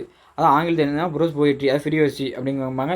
தமிழ் பாரதியால் அறிமுகப்படுத்தப்படுது. கேட்பாங்க வசன கவிதை யாரால் அறிமுகப்படுத்தப்படுது, இந்த இதை கொடுத்துட்டு கூட யாரால் அறிமுகப்படுத்த கூட கேட்டாங்கன்னா பாரதியார் தான் சொல்லணும். சரிங்களா? இதில் வந்து பார்த்தீங்கன்னா பாரதிதாசன், நாமக்கல் கொஞ்சம் இதை ஏதாவது ஆப்ஷன் வைப்பாங்க. நீங்களா அப்படி கேள்விக்கட்டு இது நீ இதுக்கு தானே ஆப்ஷன் வைப்பேன் எனக்கு தெரியும்டா அப்படின்னு நீங்களா கேள்விக்கட்டு படிக்க. சரிங்களா? யாப்பு தடையாக இருப்பதை உணர்ந்த பாரதியார் இவ்வடிவத்தை இலகுவாக கையாண்டுள்ளார். வசன கவிதையை புதுக்கவிதை என்ற வடிவம் உருவாக காரணம். இந்த வசன கவிதை வந்ததுக்கப்புறம் தான் புது கவிதைன்னு ஒரு வடிவமே உருவாக காரணமாக இருந்துச்சான். சரிங்களா? இது பாரதியார் தான். இது நம்ம அடிஷனில் வச்சுருப்போம் கீழே, அப்பவும் பார்த்துக்கலாம். இதழாளர் பாரதி. அதாவது வந்து பார்த்தீங்கன்னா இதில் வந்து பார்த்திங்கன்னா என்னென்னா ஒரு ஒரு பொண்ணு இருக்கும், ஒரு அப்பா இருக்கும். அவள் அப்பாவுக்கு வந்து பார்த்தீங்கன்னா அந்த சின்ன வயசில் அவள் அப்பா வந்து பாரதியாரை பற்றி சொல்லியிருப்பார். அப்போ வந்து இதழை பற்றி அவர் என்னெல்லாம் செஞ்சாலும் சொல்லியிருப்பார். இப்போ அந்த பிள்ளை வந்து பார்த்தீங்கன்னா இதழை பற்றி படிச்சுட்டு இருக்கும். அந்த இதழை பற்றி படிச்சுட்டு இருக்கல எனக்கு வந்து பார்த்திங்கன்னா பாரதியாரை பற்றி இன்னும் தெரிஞ்சுக்கணும்னு அவள் அப்பாவுக்கு வந்து பார்த்தீங்கன்னா ஒரு லெட்ரு போடும். அவள் அப்பா வந்து பார்த்தீங்கன்னா திரும்ப ஒரு லெட்ரு போடுவாங்க. இதுதான் இதை பற்றி இருக்கும். இதை முக்கியமானது மட்டும் படிச்சப்போம். சிறந்த பத்திரிகையாளன் தான் நல்ல ஆசான் என்பது ஐயமில்லை. பாரதியும் இதற்கு விளக்கென்று செம்மொழியாக திகழும் நம் மொழி புதிய நடையும் புதிய உடையும் புதிய பொருளும் கொண்ட எழுச்சியுடன் திகழ காரணமாக அமைந்த தமிழ் சிற்பி பாரதியின் மற்றொரு பரிணாமம். பாரதியோட நிறைய பரிணாமம் பார்த்துருப்போம். அதில் இதழியலுக்கு என்ன பரிணாமம் செஞ்சாருன்னா இதில் முக்கியமே. சரிங்களா? மகாகவி. சரிங்களா? நம்ம நினச்சிக்கிறோம் பாரதி வந்து ஒரு கவிஞர் மட்டும்தான் நினச்சிப்போம். சிறந்த பேச்சாளர், பாடகர், கட்டுரையாளர், கதையாசிரியராக இருந்தார், மொழிபெயர்ப்பாளராக இருந்தார், அரசியலறிஞராக இருந்தார், ஆன்மீகவாதியாக இருந்தார். இது மேலாக வந்து பார்த்தா சிறந்த இதழாளர் நம்ம வந்து பார்த்தோன்னா அது தெரியாமல் இருக்குது. அதுக்காண்டி அந்த பாடமே இருக்காங்க. அவர் வந்து ஒரு பெரிய இதழாளர் அப்படின்னு உங்களுக்கு தெரியணுக்காண்டி வச்சுருக்காங்க. சரிங்களா? எட்டயபுர சமஸ்தானத்தின் பணி கட்டுப்பாட்டிலிருந்து வெளியேறிய பாரதி எங்கே போனாராம்? மதுரை சேதுபதி உயர்நிலைப் பள்ளிக்கு தமிழாசிரியர் பணியில் சேர்ந்தாராம். அங்கிருந்து வெளியேறிய அவர் சுதேசமித்திரன் இதழில் உதவி ஆசிரியராக இருந்தார். அப்போ பாருங்களேன், எதுக்கு வருதோ அதுக்கு படிக்கும். சரிங்களா? அடுத்தால வந்து பார்த்தீங்கன்னா அது போக இவர் வந்து பார்த்தீங்கன்னா எந்தெந்த இதெல்லாம் ஆசிரியராகவும் துணை ஆசிரியராகவும் பணியாற்றினான்னு கேட்டாங்க. Swadesamitran, Chakravarthini, India, Balabharathi, young India, அதாவது விஜயா, சூரியோதயம், கர்மயோகி இருக்கலாம். சரிங்களா? அதில் நேரம் இங்கே பாருங்கள், இங்கே வந்துருங்க. இதெல்லாம் வந்து ரீட் பண்ணுங்கள், சும்மா தான் இருக்கும். சர்வ ஜனமித்திரன், ஞானபானு, காமன்வெல், கலைமகள், தேசபக்தன் போன்ற இதழில் தம் படைப்புகளை வெளியிட்டுள்ளார். அப்போ இந்த படைப்புகள்லாம் அவருக்கு கிடையாது, வெளியிட்டு தான் செஞ்சுருக்காரு. அடுத்த தான் என்னும் ஒன்றை ஒழித்தவர் பாரதியார். அதாவது வந்து பார்த்தீங்கன்னா இப்போ லெட்ரு எழுதுவாங்க, அப்போ வந்து பார்த்தீங்கன்னா தான் போட மாட்டார். ஏன்னா வெள்ளைக்காரங்க இருப்பாங்க, அப்போ தான் பேர் போட்டோன்னா அது தெரிஞ்சிருந்தனால. அதுபோக வந்து பார்த்திங்கன்னா தான் யாருக்கு எழுதாரோ, தன் மனைவியாக இருந்தாலும் சரி, தன் நண்பர்களாக இருந்தாலும் சரி, அவர்கள் பேருக்கும் வந்து புனைப்பேர் எழுதி தான் பேர் வந்து விடுவார். தனக்கும் புனைப்பேர் நிறைய வச்சுப்பார், பிறருக்கும் புனைப்பேர் வச்சு அப்போ தான் கடிதம் எழுதி வெளியிடுவார். சரிங்களா? அதாவது வந்து பார்த்திங்கன்னா அது ரொம்ப முக்கியம். இளசி சுப்பிரமணியன், சவித்திரி, சிசு பாரதி, வேதாந்தி, இதெல்லாம் வந்து நிறைய பேர் பார்த்துங்க. இதெல்லாம் வந்து பார்த்திங்கன்னா பல புனைப்பெயர்கள் எழுதியுள்ளாராம். சக்திதாசன் பேரில், காளிதாசன் பேரில், செல்லிதாசன் பேரில், பிஞ்சு காளிதாசன் பேரில், கிருஷ்ணன் என பல புனைப்பெயர்கள் எழுந்தார். எதுக்கு? இந்த ரீசனுக்காண்டி தான். சரிங்களா? அடுத்தல தமிழ் இதழ் துறையில் முதலாக கருத்துப்படங்களை அறிமுகப்படுத்தி பாரதி தானே. ஆமாம், அதாவது தமிழில் வந்து முதலில் கருத்துப்படத்தை வெளியிட்டவர் யாருன்னு கேட்பாங்க. கொஸ்டின் பாரதியார் தான். அதாவது அதுக்கு முன்னாடி எங்கே லண்டன் பஞ்ச், இந்தி பஞ்ச் முதலிய கருத்துப்படங்கள் கொண்ட இதழ்களை பார்த்த பாரதி. அதாவது லண்டன் பஞ்சு, இந்தி பஞ்சுன்னு 2 கருத்துப்படத்தை வந்து பார்த்தா பார்த்த பாரதி வந்து என்ன செஞ்சிருக்காருன்னா தமிழில் நம்மளும் வெளியிடலாம் அப்படின்னு நினச்சி சித்திரவாளி என்ற பெயரில் கருத்துப்படங்களை மட்டுமே கொண்ட இதழ் ஒன்றை நடத்த விரும்பினார். அதாவது விரும்ப தான் செஞ்சிருப்பார், ஆனால் அது வந்து நடந்திருக்காது. தமிழில் வந்து என்ன செஞ்சிருப்பாருன்னா சித்திரவாளின்னு ஒரு பேரில் நம்ம என்ன செய்யும், ஒரு கருத்துப்படத்தை தொடங்கும் அப்படின்னு அந்த ஒரு இதழை தொடங்கும் அப்படின்னு தொடங்கியிருப்பாருன்னு நினச்சிருப்பாரு. ஆனால் வந்து பார்த்தா அதெல்லாம் அவரால் முடிஞ்சிருக்காது. அதனால் இந்தியா, விஜயா 2 இதழில் மட்டுமே கருத்துப்படங்கள் வெளியிடப்பட்டன. அப்போது இது தொடங்கினாரான்னு கேட்டால் தொடங்கலை. ஆனால் இது வந்து தொடங்கணும்னு ஒரு ஆசை இருந்துச்சு, ஆனால் தொடங்கலை. ஆனால் இந்தியா, விஜயா என 2 இதழில் வந்து பார்த்தா கருத்துப்படங்களை கண்டிப்பாக வெளியிட்டிருப்பார். சரிங்களா? அடுத்தது வந்து பார்த்தோன்னா அடுத்த பாருங்கள், காட்டின் நெருக்கமான வழி. இங்கே பாருங்கள், அதாவது ஒரு யானை நடந்து போகிற வழியில் தான் இது அதோட மற்ற மிருகம் நடந்து போகும்னு சொல்லுவாங்க. அது மாதிரி தான் பாரதியிடம் துணையாசிரியர்களை பணிபெற்றவர்கள் யாரெல்லாம்னா பி சுப்பையா, ஹரிஹரர், என் நாகசாமி, ராமசாமி, பரளீசு, நிலையப்பர், கனகலிங்கம்லாம். அதுபோக வந்து பார்த்திங்கன்னா இது கேட்பாங்க, இது துணையாசிரியர் யாருன்னு கேட்ட பொருந்தாதில்லை அது கூட கேட்கலாம். நம்ம தான் தெளிவாக பிடிச்சிக்கணும். சரிங்களா? அடுத்தால வந்து பார்த்தீங்கன்னா, இவர் என்ன செஞ்சுப்பாருன்னா, இப்படி தமிழில் வந்து பார்த்தீங்கன்னா, தமிழில் மாதம் போடுறது, தமிழில் வந்து பார்த்தீங்கன்னா வருஷம் போடுறது, இதெல்லாம் வந்து பார்த்தீங்கன்னா கொண்டு வந்தவர் யாருன்னா பாரதியார் தான். அதுபோக தமிழில் வந்து பார்த்தீங்கன்னா தலைப்பிடுதல், அதான் மகுடமிடல்னு சொல்லுவாங்க. அது பின்னாடி இருக்கும் பாருங்கள். தமிழ் ஆண்டு, திங்கள், நாள் ஆகியவற்றை முதலாக குறித்தவர் பாரதி தான். அதால் வந்து பார்த்தீங்கன்னா பெண் விடுதலைக்கு பாடுபட்ட பெண்களுக்காக தமது சக்கரவர்த்தினி, அதாவது என்னென்னா சக்கரவர்த்தினி ஒரு இதழ் வந்து தொடங்கினார். யார்? பாரதியார். அது யாருக்குன்னா பெண்களுக்கு மட்டுமே, பெண்களுக்காக தொடங்கினது தான். அதில் வந்து பார்த்தீங்கன்னா ஒரு திருக்குறள் மாதிரி ஒரு குறள் எழுதியிருப்பார். பெண்மை அறிவு உயர பீடு எங்கும் பெண்மைதான் ஒன்மை உயர ஒங்கும் உலகு அப்படின்ட்டு. அதாவது பெண்மை அறிவு உயர பீடெங்கும் பெண்மைதான் ஒன்மை உர ஓங்கும் உலகு அப்படின்னு எழுதியிருப்பார். சரிங்களா? அடுத்தால வந்து பார்த்தீங்கன்னா பாரதியார் கட்டுரைகள் என்ன சொல்லியிருப்பாருன்னா, எந்த விஷயம் எழுதினாலும் சரி, ஒரு கதை அல்லது ஒரு தர்க்கம், ஒரு சாஸ்திரம், ஒரு பத்திரிகை விஷயம், எதை எழுதினாலும் வார்த்தை சொல்கிற மாதிரியாக அமைந்துவிட்டால் நல்லது அப்படின்னு பாரதியார் கட்டுரைகளில் சொல்லியிருப்பார். சரிங்களா? அடுத்தால இந்தியா இதழை சிவப்பு வனத்தில் எழுதிய ஏன் எழுதுறதுக்கு காரணம் என்ன அப்படின்னு அந்த பிள்ளை வந்து பார்த்தீங்கன்னா அப்பாட கேட்கு. நல்லா கேள்வி கேட்டேன்னு அவள் அப்பா இது வந்து பதில் வந்து பார்த்தீங்கன்னா கடிதம் எழுதியிருப்பார். சரிங்களா? கருத்து படம். சரிங்களா? இதுதான் அந்த கருத்து படம் தான் இப்படி தான் இருக்கும். அதாவது இப்படி வந்து பார்த்தீங்கன்னா சுதேசி கப்பலை விட்டதும் அப்படின்னு வந்து பார்த்தீங்கன்னா கொண்டாடுறதுக்கு மாதிரி, அதாவது இதிலே கருத்து சொல்லிடுவார். பின்னாடி நம்ம பார்க்கும். சரிங்களா? சிவப்பு வந்து பார்த்தீங்கன்னா புரட்சியும் விடுதலையும் குறிப்பது என்பதால் சிவப்பு வண்ணத்தாளில் வெளியிட்டாராம். அதுக்கு தான் ரீசன் சொல்லியிருக்காங்க. அதாவது பாரதியின் புனைப்பெயர்களை பட்டியலிட்டிருந்தால் இதெல்லாம் ஓகே. அதை பாரு, தாம் மனைவி பேரையும் எப்படி புனை பேராக பட்டியலிட்டிருந்தா கண்ணம்மா, வள்ளி அப்படின்னு விட்டுருப்பார். ஆனால் உண்மையான பேர் வந்து செல்லம்மா. சரிங்களா? அதாவது பாரதியார் இருக்கும்பொழுது இதழாளராக இருந்தார் அப்படின்னு ஒரு வந்து பார்த்தீங்கன்னா யார் சொல்லுதா? பாரதியை பற்றிய நண்பர்கள் யாருன்னா பத்மநாபன் அப்படின்னு ஒரு நூலில் சொல்கிறார். என்னென்னா, இறந்து போவதற்கு முதல் நாள் இரவு என்ன செஞ்சுருக்காருன்னா, தூங்க செல்லும் முன்பு நாளைக்கு நம்ம வந்து பார்த்தோன்னா யாருக்கு எழுத போகிறோம்னு சொல்லியிருக்காரு. அமனுல்லா கானை பற்றி ஒரு விஷயம் ஒரு ஒரு வியாசம் எழுதி ஆபீஸுக்கு எடுத்துக்கொண்டு போக வேண்டும் என்று இறுதியாக பாரதியார் கூறியுள்ளாராம்.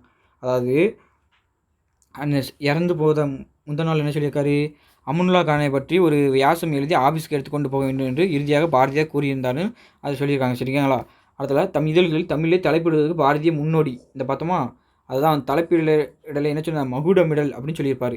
இந்திய சக்கரவர்த்தி போன்ற இதழ்களில் 1905 to 7 காலப்பகுதியில் ஆங்கில தலைப்பையும் கலந்து பயன்படுத்திய பாரதி பிறகு ஆங்கில தலைப்பை வைப்பதை கைவிட்டதோடு சுதேசமித்திரனில் என்ன செஞ்சார்? அதை சாடியும் எழுதியிருக்காரு. அதாவது வந்து பார்த்தீங்கன்னா இந்திய சக்கரவர்த்தி இதழில் வந்து பார்த்தீங்கன்னா 1905 1907 வரைக்கும் என்ன செஞ்சிருக்காருன்னா ஆங்கிலத்தில் வந்து பார்த்தீங்கன்னா தலைப்பை பெயரிட்டு தலைப்பிட்டிருக்காரு. எப்படி இதை வந்து இந்தியான்னு போய் இங்கிலீஷில் இருக்கும். இப்படி இருந்ததை விட்டுருக்காரு. எந்த இதழ்னா இந்தியாவிலும் சக்கரவர்த்தி நியமம். அடுத்தது என்ன செஞ்சிட்டாருன்னா சுதேசமித்திரனில் இப்படிலாம் நான் இங்கிலீஷ்லாம் பேர் வைக்க மாட்டேன், தமிழ் தான் வைப்பேன் அப்படின்னு கோபம் வந்துட்டு அவருக்கு. அதுவும் இல்லாமல் இப்படி இங்கிலீஷில் பேர் வைக்கிற ஆளை வந்து பார்த்தீங்கன்னா சாடியும் பேசியிருக்காரு. சரிங்களா? ஆங்கில கெடுபிடியால் பாரதி பாண்டிச்சேரி சென்றபோது இந்திய இதழும் பாண்டிச்சேரி போனது. அப்போது இவர் பாண்டிச்சேரிக்கு போயிடுவார் கெடுபிடினால. அதனால இந்திய இதழும் பாண்டிச்சேரி போனிச்சான். சரிங்களா? பாரதியின் கடிதங்களும் கருத்து படங்களின் தொகுப்பும் நூலாக்கம் பெற்றுள்ளன. ஓகே, இதெல்லாம் அடுத்தது வந்து தம்பி நெல்லையப்பருக்கு. அதாவது நெல்லையப்பருக்கு வந்து பார்த்தீங்கன்னா ஒரு கடிதம் எழுதியிருப்பார். புதுச்சேரியிலேருந்து 19 ஜூலை 1915 எழுதியிருப்பார். சரிங்களா? அதாவது எனது அருமை தம்பி அகஸ்ட் நெல்லையப்பரை பராசக்தி நன்கு காத்திருக்கிறேன். அதாவது இவர் வந்து எப்போதுமே வந்து பார்த்தீங்கன்னா சிவசக்தி பராசக்தி தான் சொல்லுவார். ஏன்னா இவர் வந்து பார்த்தீங்கன்னா ஒரு தென் சைடில் வந்து பார்த்தீங்கன்னா தூத்துக்குடியில் எட்டயபுரத்தை பிறந்தவர் தானே. அது வந்து பார்த்தீங்கன்னா முன்னாடி உள்ள திருநெல்வேலி தான். சரிங்களா? அது வந்து பார்த்தீங்கன்னா இப்போ பாருங்கள், தமிழ் என்று எப்பொழுதும் தமிழ் வளர்ப்பதை கடமையாக கொள்க. ஆனால் புதிய செய்தி, புதிய யோசனை, புதிய உண்மை, புதிய இன்பம் தமிழ் ஏற்றுக்கொண்டே போக வேண்டும் அப்படின்னு இருப்பார். அதாவது இந்த இதெல்லாம் பாருங்கள், இதெல்லாம் முக்கியமானதான் நீங்கள் வாசிக்கணுங்க. அதாவது இப்படிலாம் செய்திட வேண்டும் என்று பாடுபடுதலில் நம் வலிமை பெறுவதற்கு வழியாகும், வேறு வழி இல்லை அப்படின்னு சொல்லியிருப்பார். நல்லின்பம் உண்டாகும் என்று கருதுகிறேன் அப்படின்லாம் சொல்லியிருப்பார். சரிங்களா? அது இதெல்லாம் முக்கியமான பாருங்கள். தம்பி உள்ளமே உலகம் அப்படின்னு பாரதியார் வந்து நெல்லையப்பருக்கு சொல்லியிருப்பார். ஏறு ஏறு மேலே மேலே மேலே அப்படின்பார். அதை உனக்கு சிறகுகள் தோன்றுக பறந்து போ, தமிழ்நாட்டில் நோய்கள் தீர்க என்று எழுது. பாரதியார் இப்படி எழுதி வைங்க சைடில். தம்பி தமிழ்நாடு என்றும் தம்பி தமிழ்நாடு வாழ்க என்று எழுது. தமிழ்நாட்டில் வீதிதோறும் தமிழ் பள்ளிக்கூடங்கள் மலிக என்று எழுது. அந்த தமிழ் பள்ளிக்கூடங்களிலே நவீன கலைகள் எல்லாம் பயிற்சி பெற்று வளர்க என்று எழுது. பாரதி நான் எழுதி வச்சுக்கணும், இதுமாதிரி எழுதி வச்சு போடுங்க. ஆணும் பெண்ணும் ஒரு உயிரின் 2 தலைகள் என்று எழுது. அவன் ஒன்றில் 2 தாழ்வில்லை என்று எழுது. பெண்மை தாழ்மை செய்தவன் கண்ணை குத்தி கொண்டான் என்று எழுது. பெண்ணை அடைத்தவன் கண்ணை அடைத்தான் என்று எழுது. தொழில்கள் என்று கூவு அப்படின்னு இருக்காரு. வியாபாரம் வளர்கை, எந்திரங்கள் பெருக அப்படின்னு நிறைய முயற்சிகள் ஓங்குக, இப்படி தமிழ்நாட்டிலே மலிந்திடுக என்று முழங்கு அப்படின்னு பாரதியார் சொல்லியிருக்கார். இப்படின்னு எழுதி வச்சு படிங்க, ஈஸியாக இருக்கும். அடுத்த வந்து பாருங்க, எட்டயபுரம் இருக்கார்ல, எட்டயபுரத்து மன்னரில் பரம்பரை வரலாறு அந்த எட்டயபுரம் மன்னர் எந்தெந்த மன்னர்லாம் வராங்கன்னு பரம்பரை வரலாறை பற்றி கவி கேசரி சாமி தீட்சிதர் என்பவர் வந்து பார்த்தீங்கன்னா வம்சமணி தீபிகை நூலை வந்து பார்த்தீங்கன்னா 1879 வந்து பார்த்தீங்கன்னா வெளியிட்டிருப்பார். சரிங்களா, 1879 வந்து வெளியிட்டிருப்பார். அந்த வெளியிட்டதை அதில் நிறைய குற்றம் இருக்கும், தவறு இருக்கும், தப்பாக எழுதி வச்சுப்பாருன்னு நினைக்கிறேன். அதான் அந்த குற்றத்தை வந்து பார்த்தீங்கன்னா இவர் வந்து பார்த்தீங்கன்னா நல்ல இனிய தமிழ் நடைகளை அமைத்து தருவேன் என்று குறிப்பிட்டார்.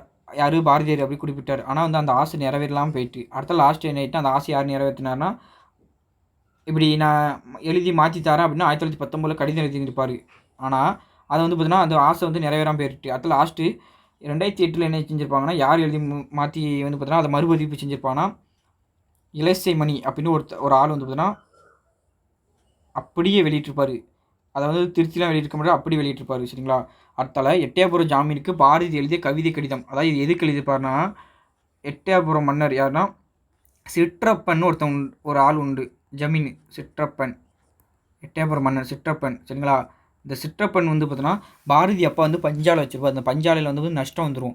அடுத்த வந்து பார்த்தா சிற்றப்பன் இருக்காங்களா எட்டயபுரம் மன்னர் ஜமீன், அந்த சிற்றப்பனுக்கு வந்து பார்த்தீங்கன்னா பாரதி வந்து கடிதம் எழுதுவார். அதாவது வந்து பார்த்தீங்கன்னா எனக்கு வந்து பார்த்தீங்கன்னா கல்வி செலவுக்காண்டி எனக்கு பணம் வேணும், கல்வி செலவுக்காண்டி நீங்கள் உதவுங்கள் அப்படின்னு சொல்லியிருப்பார். அதாவது ஐய நின் அருளை அருங்கது என்ன உய்ய இவன் வந்துற்று என் தந்தையர் என்னையும் புறமொழி கற்க என்று ஏம்புவார் என்னை யான் செய்குவது என் தமிழ் கற்பினோ பின்னை ஒருவரும் பேணர் ஆதலின் கண்ணையான் அம்மொழி கற்க துணிந்ததன் எனினும் கைப்பொருள் அற்றான் கற்பது எவ்வகை அப்படின்னு இருப்பார். அதாவது வந்து பார்த்திங்கன்னா எனக்கு இப்படி நான் தமிழ் மட்டும் படித்தா போகாது, தமிழ் மொழி படித்தா எனக்கு வருவாய் கிடைக்கல, அதனால வருமானம் கிடைக்கல, அதனால் நான் பிற மொழி கற்கணும், அது மெயினாக இங்கிலீஷ் கற்கணும். ஏன்னா வெள்ளைக்காரன் ஆட்சி பண்ணிட்டு இருக்கான். அப்போ வந்து பார்த்தீங்கன்னா இங்கிலீஷ் கற்கணும். அதனால வந்து இப்படி பக்கத்தில் பாரதியை எழுதி வச்சுட்டு நல்லா உணர்வுபூர்வம் படிங்க வச்சுங்க.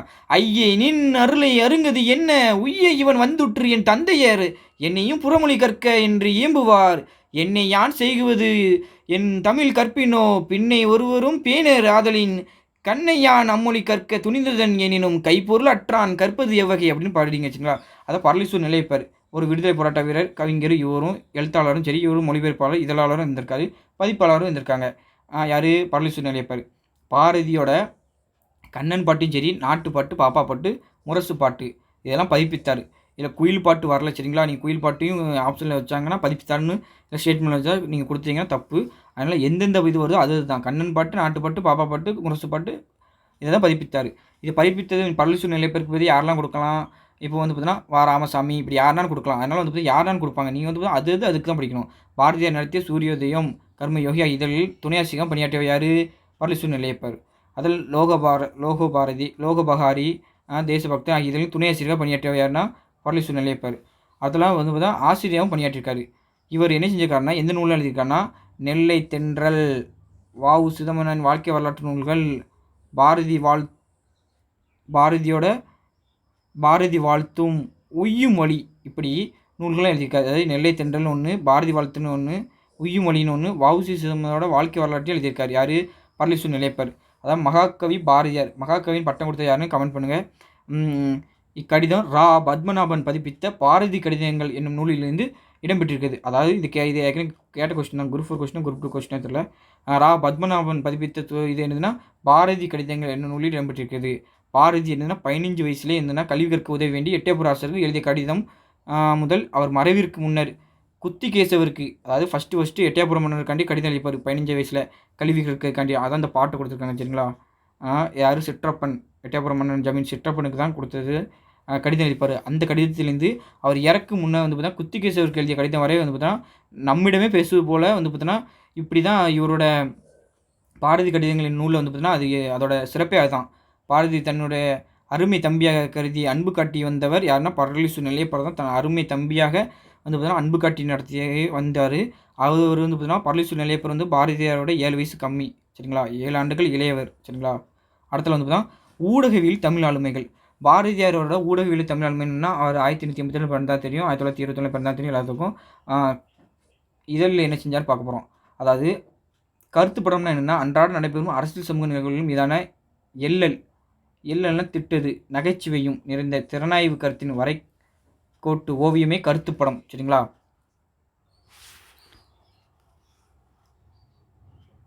அடுத்த பாருங்க, ஆங்கிலத்தில் கார்ட்டூன் என்று அழைக்கப்படும் இது தமிழ் கருத்துப்படம். அதான் ஆங்கிலத்தில் வந்து பார்த்தா கார்ட்டூன் சொல்லுவாங்க, தமிழில் வந்து பார்த்தா கருத்துப்படம், விகட சித்திரம், வேடிக்கை சித்திரம், கேலி சித்திரம், விளக்கப்படம், கூடாரத்த படம் இப்படிலாம் நிறைய சொல்லுவாங்களாம்.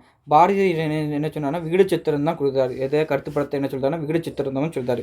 அதாவது 1850 ஆண்டு முதல் டெல்லியில் வெளியான டெல்லி ஸ்கெட்ச் புக் என்ற இதழ்கள் இந்தியாவில் முதலில் கருத்துப்படங்கள் வெளியிட்ட இதழ். அப்போ கேட்பாங்க, முதல் கருத்துப்படத்தை வெளியிட்ட இந்தியாவில் எதுனா 1850 என்னதுன்னா டெல்லி ஸ்கெட்ச் புக்கு தான் வந்து பார்த்தா கருத்துப்படத்தை வெளியிட்டது.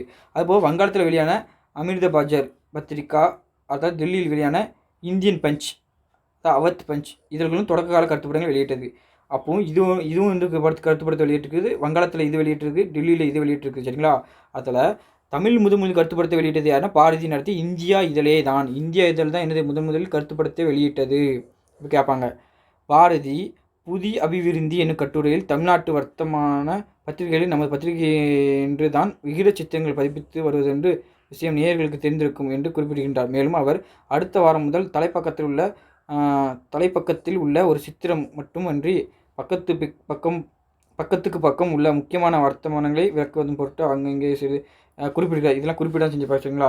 அதான் பாரு, மார்ட்டின் லூதர் கிங்கு அதாவது ஜெர்மனியில் பரப்புவதற்கு வந்து பார்த்தா இந்த கருத்துப்படம் தான் வந்து பார்த்தா பயன்பட்டுருக்கும். அதுதான் சொல்லியிருப்பாங்க.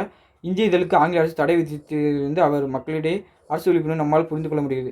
அப்போ இந்திய இதழுக்கு வந்து ஆங்கில அரசு தடை வச்சுருவாங்களா? அடுத்த பாருங்கள், இதில் இந்த கருத்துப்படத்தில் என்ன 45 கோடி ரூபாய்க்கு ஒரு வருஷத்துக்கு வந்து பார்த்தோன்னா இங்கிலாந்து வந்து பார்த்தோன்னா இப்படி உறிஞ்சிருந்தாங்களாம்.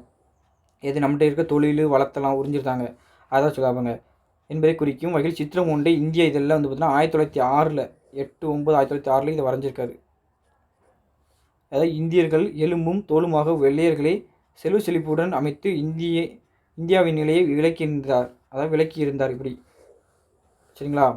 அடுத்தல பாருங்கள், இந்தியாவில் விடுதலை உணர்வு மேலோங்கியது, கடுமையான சட்டங்கள் என்ற கோழி குப்பை மேட்டிலேருந்து கூவுகின்றது. அதாவது கோழி வந்து குப்பை மேட்டிலேருந்து கூவுது. ஏன்னா கடுமையான சட்டங்கள் நிறைய இருக்கான். அப்படி இந்த கோழியின் குரலை கேட்டவனே இதாக்கலாம் சுதந்திர சூரியன் இப்படி உதிச்சு இதை வந்து பார்த்தா இதாக்குத மாதிரி அப்படின்னு ஒரு கருத்துப்படத்தை வரைஞ்சிப்பார். அதான் சுதந்திர விடியல். அது ஆங்கில அரசின் வரி விதிப்பு சார்ந்து ஒரு இதை எழுதிப்பார். இந்தியா யானையும் பாகனும் என்னும் தலைப்பில் வெளியான கருத்துப்படம்னு ஒன்று எழுதிப்பார். அதாவது பஞ்சத்தை பற்றி எழுதிப்பார். பஞ்சம்னு எதுனா இப்படி நம்ம பஞ்சம் ஆவதுக்கு வந்து பார்த்தோன்னா பருவநிலையோ காலநிலையோ இல்லை, அவங்களோட வந்து பார்த்தோன்னா என்னது இங்கே பாருங்கள், பருவநிலை மாற்றம் இல்லை பஞ்சத்திற்கு காரணம் பருவநிலை மாற்றம் இல்லை, இந்திய உற்பத்தி பொருட்கள் அனைத்தையும் வெளிநாட்டுக்கு ஏற்றுமதி செய்வது தான். வெளிநாட்டுக்கு அவங்களுக்கு பொருட்கள் ஏற்றுமதி செய்த காரணம் தான் நம்மளுக்கு வந்து பார்த்தோன்னா இப்படி பஞ்சம் வருது அப்படின்னு சொல்லிப்பார். அடுத்தது வந்து பார்த்தோன்னா நிறைய வரிலாம் விதிச்சிருப்பாங்க. யார் வெள்ளைக்காரர்கள் நிறைய வரிலாம் விதிச்சு இப்படி பாருங்கள், இதில் ஒரு வரி இதில் ஒரு வரி இதில் இந்த வரிலாம் விதிச்சுட்டு அடுத்தது என்ன செஞ்சுப்பானா அதன் கழுத்து மீது அந்த யானை கழுத்து மீது என்னன்னா ஜான்பூல் துறை, அதான் ஆங்கில அரசு அதிகாரி சவாரி செய்வது மாதிரி ஒரு கருத்துப்படத்தை வரைஞ்சிப்பார். அடுத்தல வந்து பார்த்தீங்கன்னா இது யாருன்னா மிதவாதிகள் வந்து அமைதியாக இருக்காங்களாம். நீங்கள் அமைதியாக இருந்தாங்கன்னா நீங்கள் ஆந்த மாதிரி இருக்கீங்க. நீங்கள் சூரியனை பார்த்தீங்கன்னா வந்து பார்த்தீங்கன்னா இப்படி சூரியனை பார்த்தா ஆந்த வராதா, அதனால் இப்படி இருக்கீங்க. அதாவது தேசியம், அதாவது சுதந்திரம், இதை பற்றி சொல்லியிருக்கோம். சரிங்களா? அதை பாருங்கள், மிதவாதிகளை பாரி தயக்கமின்றி எதிர்த்து எழுதினார். சித்திரம் ஒன்றில் அவர்களை சுதேசி ஒலிக்கு அஞ்சும் ஆந்தைகள் என்று அப்படி திட்டார். இவர்களின் நிதான கட்சியினர் பழைய கட்சியினர் என்று அழைத்தார். யார? மிதவாதிகளை விமர்சித்தால் கொட்டினாதான் அது தேளு, கொட்டா விட்டா என்னது அது பிள்ளை பூச்சின்னு சொல்லிடுவாங்க அப்படின்னு சொல்லியிருப்பார். சரிங்களா? கொட்டினாதான்ப்பா தேளு, இல்லைன்னா அது பிள்ளை பூச்சி அப்படின்னு சொல்லியிருப்பார். அடுத்தல வந்து பார்த்திங்கன்னா வேறு இங்கே பாருங்கள், இது என்னதுன்னா தூத்துக்குடியோட சுதேசி கப்பலுக்கு வந்து பார்த்தோன்னா நீங்கள் உதவுங்க அப்படின்னு வந்து பார்த்தீங்கன்னா பாரத தாய் வந்து பார்த்தோன்னா கேட்குது. அதே மாதிரி ஒரு கருத்துப்படம். சரிங்களா? இங்கே பாருங்கள், பாரதியின் கனவு தேசியமாக தான் இருந்துச்சு. தமிழகத்து குறித்த படங்கள் மிக குறைவாக தான் எழுதியிருப்பார். அந்த படம் கருத்துப்படம். ஆனால் என்னது இந்தியாவுக்காண்டி தான் நிறைய பண்ணியிருப்பார். சரிங்களா? அதாவது சுதேசி கப்பலின் தேவையை உணர்ந்து 4 படங்களை வரைந்துள்ளார். அப்போ கேட்பான், சுதேசி படத்தை கூட எத்தனை படம்னா 4 படம், 2 3 கூட கேட்கலாம். எப்படின்னு கொஸ்டின் கேட்பாங்க. நீங்கள் எல்லாத்தையும் ரீட் பண்ணி படிச்சுக்கிடுங்க. நான் வந்து உரைநடை வந்து பார்த்தீங்கன்னா மீடியமாக சொல்லுதேன். நீங்கள் செய்யுள் தான் நல்லா சொல்லுங்கள். சரியாப்பா? ஒன்றில் பாரத மாதா தம் மக்களிடம் இதற்கு உதவுங்கள் என்று கூறுவதாக அமைந்தது. அதாவது அதில் 4ல் ஒரு கதை வந்து பார்த்தீங்கன்னா பாரத மாதா தங்களுக்கு உதவுங்க, இதற்கு சுதேசி கப்பலுக்கு உதவுங்க அப்படின்னு சொல்லி வச்சுருக்காங்க. சித்திரம் வரைவிற்கு தம் எண்ணியுள்ளதாக பாரதியார் கூறுகிறார். சரிங்களா? அதாவது இந்திய இதழ் முதல் சித்திரம் மட்டுமல்லாது ஒவ்வொரு பக்கத்திலும் உள்ள முதன்மை நிகழ்வுகளை விளக்கும் பொருட்டு சித்திரம் வரைவுக்கு தம் எண்ணியுள்ளதாகவும் பாரதியார் கூறியதார்னு சொல்லியிருக்காங்க. கருத்து படங்களுக்காகவே இந்திய இதழினை அனைவரும் விரும்பி படித்தாங்க. இந்த இந்திய இதழ் வந்து கருத்து படத்துக்காண்டியே நிறைய எல்லோரும் வாங்கினாங்க. அதை பாரதிதாசன் சொல்லிட்டார். என்ன சொல்லிட்டாருன்னா, நான் அந்த கருத்து படத்தை பார்த்து தான் அவருக்கு கிடைத்த வெற்றியே தான். கருத்து படத்தை பார்த்து தான் நான் வந்து பார்த்தா என்னென்னா நான் யாருன்னு தெரிஞ்சுக்கிட்டேன் அப்படின்னு பாரதிதாசன் பற்றி சொல்கிறார். அதை பாருங்கள். அந்த சித்திரம்தான் முதலில் என்னை அவர்தம் பரிவாரங்களின் பக்கமாக இழுத்தது. அந்த சித்திரம்தான் என்னை இன்னரென்று எனக்கு கூறிட்டு, அதாவது நானே எப்படியாப்பட்ட ஆள், நான் வந்து பார்த்தா இன்னும் வந்து பார்த்தா நாட்டுக்காண்டி உழைக்கணும் அப்படின்னு இன்னரென்று கூறி அனுச்சான். எது அந்த சித்திரம்னா இது அந்த கருத்து படம் தான். அதான் சரிங்களா. இதில் முக்கியமான வந்து பார்த்தோன்னா நம்ம தமிழ்நாட்டை பற்றி படிச்சுக்கோங்க.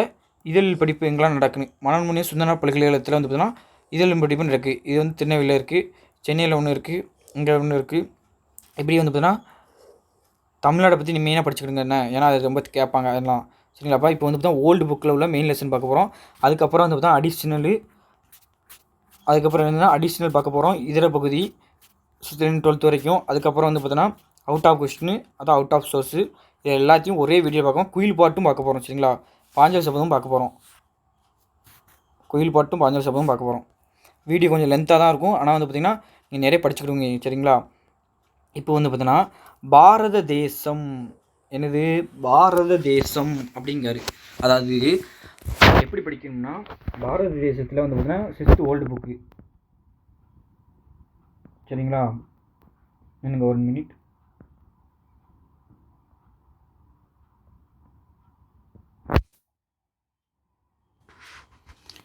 இந்த பாட்டிலும் அதேமாதிரி தான் சரிங்களா. இப்போ பாருங்கள், இங்கே பாரதியார் எழுதிங்க, பாரதியார்னு எழுதிருங்க எல்லா பக்கமும். இங்கே பாரதியார் எழுதிட்டு அதில் பாருங்கள் சொல்லும் பொருள் எழுதிங்க. தலை சாய்தல்னா ஓய்ந்து படுத்தல், வன்மைனா என்னதுன்னா கொடை, உளுப்படைனா என்னதுன்னா இங்கே பாருங்கள் உளுப்படைனா என்னது, வேளாண்மை செய்யப்படும் பயன்படும் கருவி. இப்படி வந்து பார்த்தீங்கன்னா ஓந்து செய்வோம்னா என்ன, விரும்பி செய்வோம். இப்படி வந்து பார்த்தீங்கன்னா எழுதிருங்க. எழுதிட்டு அதை முழுவதுமாக பாட்டை எப்படி படிக்கணும்னா உள்ளார்ந்து படிக்கணும். அதாவது வந்து பார்த்தீங்கன்னா இப்படி ஆயுதம் செய்வோம், நல்ல காகிதம் செய்வோம், ஆலைகள் வைப்போம், கல்வி சாலைகள் வைப்போம், ஓய்தல் செய்யோம், தலை சாய்தல் செய்யோம். அதான் பாருங்க, உண்மைகள் சொல்வோம், பல வன்மைகள் செய்வோம், குடைகள் செய்வோம், உளுப்படைகள் செய்வோம், கோணிகள் செய்வோம், இரும்பாணிகள் செய்வோம், நடையும் பரப்பும் உணர் வண்டிகள் செய்வோம், நாளம் நடுங்க வரும் கப்பல்கள் செய்வோம். அதாவது உலகமே நடுங்க வரைக்கும் ஒரு கப்பல் செய்யணுமா. காவியம் செய்வோம், நல்ல காடு வளர்ப்போம், கலை வளர்ப்போம், கொல்லோர் உலை வளர்ப்போம் சரிங்களா. கலை வளர்ப்போம் என்னது, அந்த கொல்லர் இருக்காங்களா, அந்த கொல்லரோட உலை வளர்ப்போமா.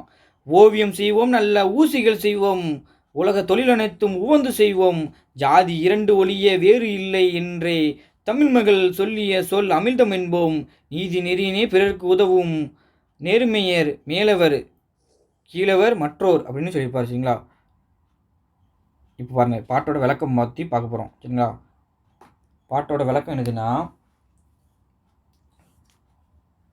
பாட்டோட விளக்கம் சூப்பராக இருக்கும் சரிங்களா. பாட்டோட விளக்கம் பாருங்கள். அதாவது ஆயுதம் செய்வோம், அதாவது தான் எதிர்கால இந்தியாவுக்காண்டி வந்து பார்த்தோம் தொலைநோக்கு பார்வையில் வந்து பார்த்தீங்கன்னா பாரதியார் இந்த பாட்டை வந்து பார்த்தீங்கன்னா எழுதியிருப்பார் சரிங்களா. ரொம்ப முக்கியம், நல்லாயிருக்கும் பாட்டு.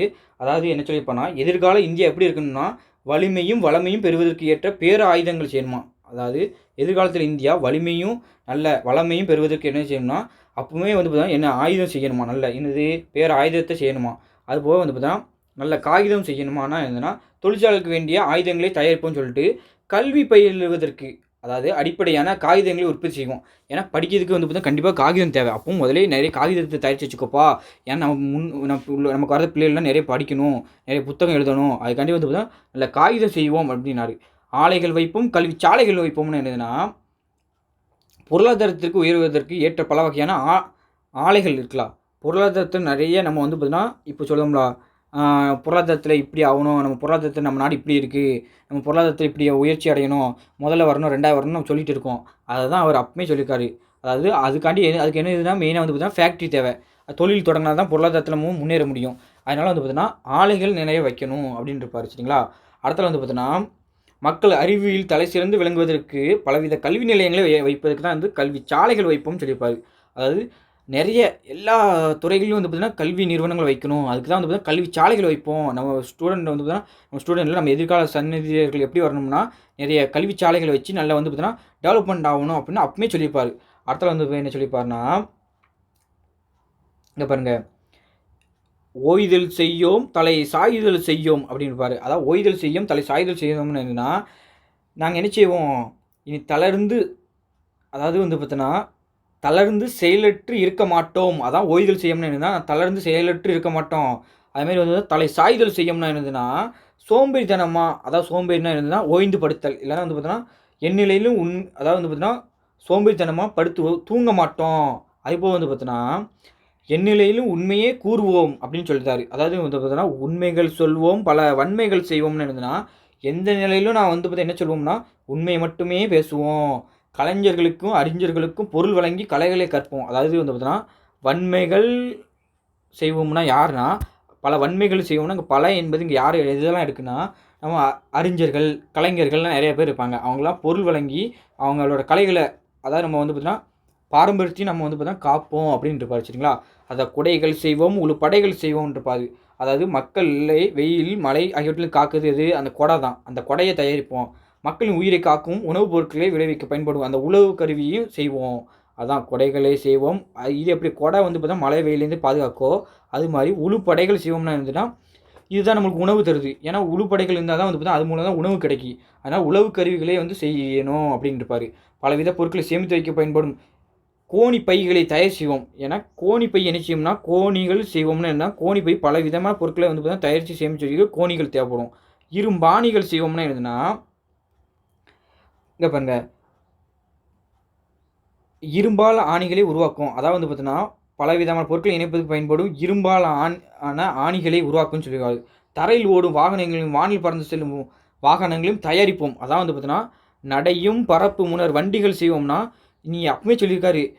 எப்பவும் அவரு எப்புட்னா, வண்டி ரோட்ல போற வண்டியும் தயாரிக்கணும், கடல்ல போற வண்டியும் தயாரிக்கணும், வானத்தில போற வண்டியும் தயாரிக்கணும் அப்படின்னு அப்பவே வந்து பார்த்தீங்கன்னா சொல்லியிருக்காரு. அடுத்தது வந்து பார்த்தீங்கன்னா நாளம் நடுங்க வரும் கப்பல்கள் செய்வோம் அப்படின்னு இருப்பாரு. அதாவது வந்து பார்த்தீங்கன்னா, என்ன சொல்லியிருப்பாருன்னா, உலகமே இந்தியாவை கண்டு அஞ்சும் வகையில் மாபெரும் கப்பலை உருவாக்கி நம் கடல் வலிமையை உணரச் செய்யணுமா அப்படின்னு சொல்லியிருப்பாரு.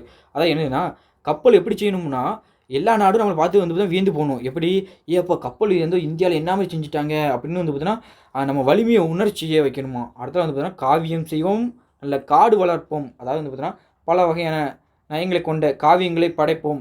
அதுபோக வந்து மரம், மருந்து, காய் கனி, தேனீ என பல வகை பயன்களை தரும் காட்டு வளம் அழிவுறாமல் வளர்ச்சி பெறவும் செய்யணுமா. அப்படியும் அதான் நல்ல காடு வளர்ப்போம்னா, இதுதான் ஏன் காடு தான் நிறைய நம்மளுக்கு தருது. அப்போ காடு ரொம்ப வளர்ப்போம். அப்படி இருக்கணும். கலை வளர்ப்போம், உலை வளர்ப்போம்னா என்னதுன்னா, இங்க பாருங்க.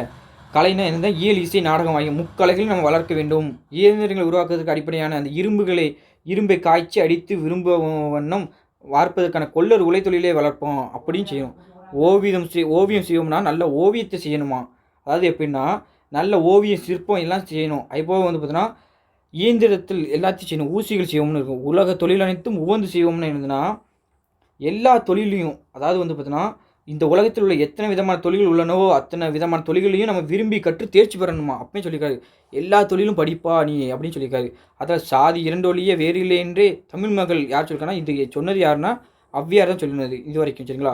ஜாதி இரண்டொழிய வேறு இல்லை என்றே தமிழ் மகள் சொன்னதை சொல்லிய சொல் அமிழ்தம் என்போம். அதாவது இந்த ஃபுல் லைன் வந்துச்சுன்னா தான் இது பாரதியார் வரும். அதாவது ஜாதி இரண்டொழிய வேறு இல்லை என்றே தமிழ் மகள் சொல்லிய சொல் அமிழ்தம் என்போம் அப்படின்னு கொடுத்தாங்கன்னா அது பாரதியார். இப்படி கொடுத்தாங்கன்னு வச்சுங்களேன், ஜாதி இரண்டொழிய வேறு இல்லை என்று கூறிய தமிழ் மகள்னு இல்லைன்னா இதோடு நிப்பாட்டினாலும் வந்து பார்த்தீங்கன்னா ஔவையார் தான் வரும் சரிங்களா. அடுத்தால வந்து பார்த்தீங்கன்னா, அப்படி சொல்லிய சொல் அமிழ்தம் என்போம். நீதி நெறியின்றி பிறர்க்கு உதவும் நேர்மையர் மேலவர் கீழவர் மற்றோர் அப்படின்னா வந்து பார்த்தீங்கன்னா, இங்கே பாருங்க, நல்லொழுக்க வழியை பின்பற்றி வாழ்ந்து ஈட்டிய பொருளை இல்லாதவருக்கு வழங்கும் நேர்மையாளரே சமுதாயத்தில் உயர்ந்த ஜாதியினர் ஆவார். அவ்வாறு அப்படி நடக்காதவங்க கீழவர் அப்படின்னு சொல்லியிருப்பாங்க. அதான் நீதி நெறின்னு பிறர்க்கு உதவும் நேர்மையவர் தான் மேலவர்கள், மற்றவர்களாம் கீழவர்கள் அப்படின்னு சொல்லியிருப்பார் சரிங்களா. அதனால் இப்படி பாரதியும் பக்கத்தில் எழுதி வச்சுங்க. பாட்டை விரும்பி படிங்க. காற்றுக்கு போகணும். அடுத்த வந்து பார்த்தீங்கன்னா சொல்லும் பொருள் இப்படி எழுதி வச்சுருங்க. அடுத்த பாருங்கள், பாரதி தமிழ்நாட்டு புகழ்பெற்ற பாட்டுக்கு ஒரு புலன் பாரதி, அதே தான் வருது. கனவு காண்பில் பாரதிக்கு நிகர் பாரதி தான். ஓகே. என்னென்ன கனவு? அன்று அவை கனவுகளாக இருந்துச்சு, இன்று அவை நினைவாகி உள்ளது. கண்டிப்பாக நினைவாகி இருக்கான்னு கேட்டால் கண்டிப்பாக நினைவாகி இருக்குது. வெள்ளி பனிமலையின் மீது உலாவோம் என தொடங்கும் பாடலின் ஒரு பகுதி தான் நம்மளுக்கு கொடுத்துருக்காங்க. காலந்த காலமும் வருஷம் கொடுத்துருக்காங்க. 11/12/1882, 11/9/1921. சரிங்களா?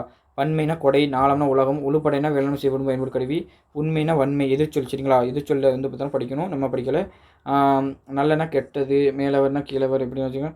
பிரித்தெழுக, வேறு இல்லை, வேறு ப்ளஸ் இல்லை, அது உயிரினு குறுமையூட்டம், இது போயிட்டு இரு ப்ளஸ் இ ரீ ஆயிட்டு, தொழில் அனைத்து இல் ப்ளஸ் ஆ, உடன்மேல் உயிர் வந்து ஒன்றுவது எழுப்பு, இரண்டு ஒல்லிய, இதுவும் உயிரினு குறுமையூட்டம் தான். பாட்டுக்குறும்புறம் பாரதி, தமிழ் மகள். சரிங்களா? இப்போ வந்து பார்த்திங்கன்னா இது எங்கே உள்ளதுன்னா 11th உள்ளது. சரிங்களா? 11th, அதாவது எங்கே உள்ளதுன்னா 11th உள்ள பாரதியார் பாடல். சரிங்களா? இது பார்க்கலாம். இப்போ இந்த பாட்டை வந்து பார்த்திங்கன்னா நம்ம சொன்ன மாதிரி வந்து உள்வாங்கி படிக்கணும். அதுக்கப்புறம் பாரதியார் பக்கத்தில் எழுதி வச்சுக்கிடுங்க, சொல்லும் பொருள் எழுதி வச்சுக்கிடுங்க. அதெல்லாம் வந்து பார்த்திங்கன்னா வேறு என்ன இலக்கண குறிப்பு எப்படி படிக்கணும்னு நான் சொல்லுறேன். சரிங்களா? பாட்டை உள்வாங்கி படிக்கணும், பிரித்து படிக்கணும். திரு நிறைந்தன்னை தன்னிகர் ஒன்று இல்லை, தீது தீர்ந்தன்னை நீர்வளம் சார்ந்தன்னை, மறுவு செய்களின் நல்பயன் மல்குவை, பலனின் வந்ததோர் பைம் நிறம் வாய்ந்தன்னை, பெருகும் இன்பமுடைய குறுநகை பெற்று ஒளிந்தன்னை, பல்பனி பூண்டன்னை இருநிலத்தின் வந்து எம்முயிர் தாங்குவை, எங்கள் தாயினின் பதங்கள் இறைஞ்சுவோம். அதாவது வந்து பார்த்தோன்னா இப்படி தான் பிரித்து படிக்கணும் முதல்ல. சரிங்களா? திரு நிறைந்தன்னை தன்னிகர் ஒன்றில்லை, தீது தீர்ந்தன்னை நீர்வளம் சார்ந்தன்னை, மறுவு செய்களின் நற்பயன் மல்குவை, வளனின் வந்ததோர் பைநிறம் வாய்ந்தன்னை, பெருகு இன்பமுடைய குறுநகை பெற்று ஒளிந்தன்னை, பல்பனி பூண்டன்னை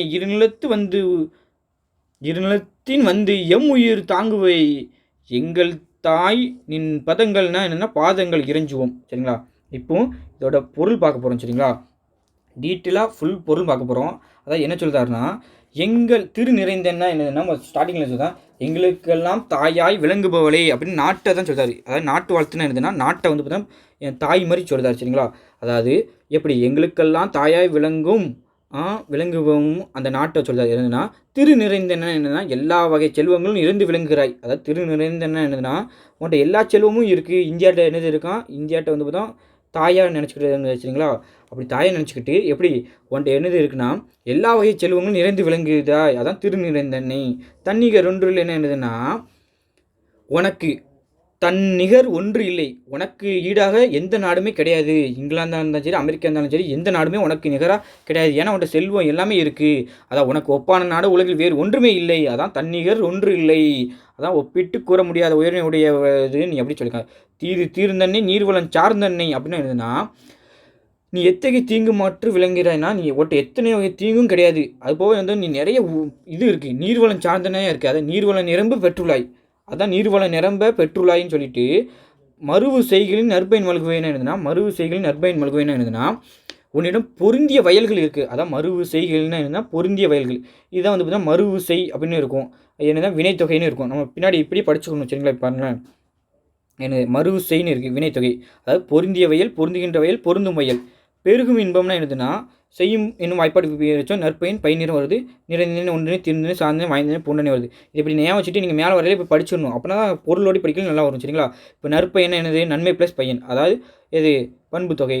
மல்குவைனா என்னதுன்னா இப்போ மறுவு செய்கள் நற்பயன் மல்குவைனா என்னதுன்னா இங்கே பாருங்கள், உன்னிடம் பொருந்திய வயல்கள் இருக்குது. அப்படி பொருந்திய வயல் நீ இருந்துமே சிறந்த பயனாகிய விளைவு நிறைய பெற்றுள்ளாய். நீ போன்ற நிறைய வயல் இருக்குது, நீ நிறைய பெற்று இருக்கா அப்படின்னு சொல்லிட்டாரு. என்னதுன்னா வளனின் வந்ததோர் பைநிறம் வாய்ந்தனே அப்படிங்காரு. அதாவது தான் ஒப்பற்ற பசுமை நீ பெற்று, அதாவது பசுமையாக இருக்க நீ.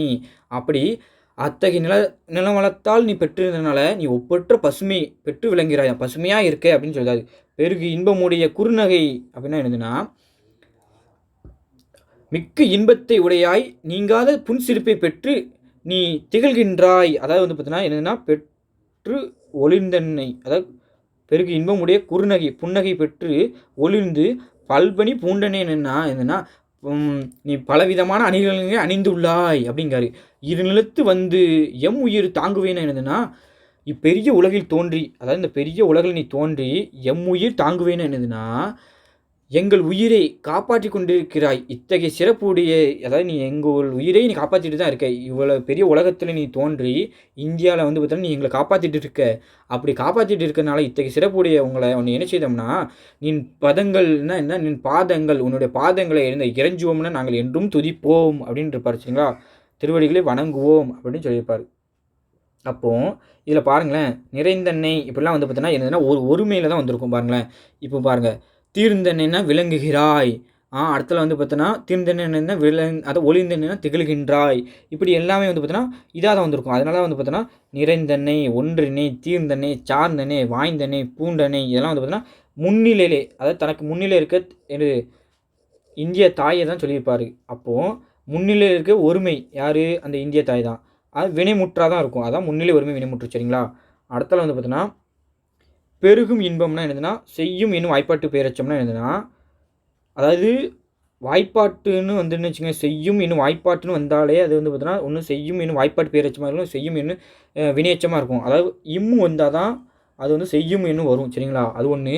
அதுக்கப்புறம் இன்னொன்னு எப்படி ஞாபகம் வச்சுக்கலாம்னா, இங்க பாருங்க, பெருகிய இன்பம் இது என்னது? பெயரெச்சம். ஆனா இங்க முடிஞ்சிட்டு, பெருகும்னு முடிஞ்சிட்டு. அதான் செய்யும் என்னும் வாய்ப்பாட்டு பெயரெச்சம் சரிங்களா? நற்பயன், பை நிறம்னா என்ன?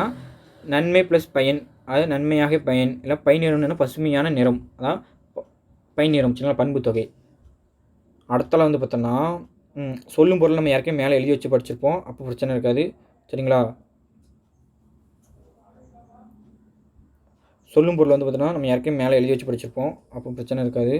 அடுத்தது வந்து பார்த்தீங்கன்னா, இங்கே பாருங்கள், இங்கேயும் பாருங்கள், தொன்மக்கள், தொன்மையாகிய மக்கள், உள்ளம் அப்படின்னா அங்கே ஆகு பேர். ஆமாம், ஆகு பேராக தான் இருக்குது. அதாவது உள்ளம்னா உள்ளத்தை குறிக்காமல் அங்கே ஆகு பேர். உரைக்களம்னு என்னது?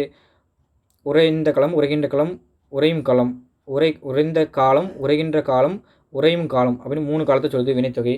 பழந்தமிழ், பழமை ப்ளஸ் தமிழ், ஐயே தாள், ஐயேனு தாள் 6ஆம் வேற்றுமை தொகை. சரி, தாள் தலை, அதாவது தாளை தலையால் 2ஆம் வேற்றுமை தொகை. பணிகுவோம்னா எப்படி? பணிகுவோம் அப்படின்னா என்னதுன்னா, தன்மை பன்மை வினைமுற்று. அதாவது நம்ம தன்மையில் தான் இருக்குது. தன்மையில் வந்து வினைமுற்றா இருக்குது சரிங்களா? நீங்கள் வரேன்.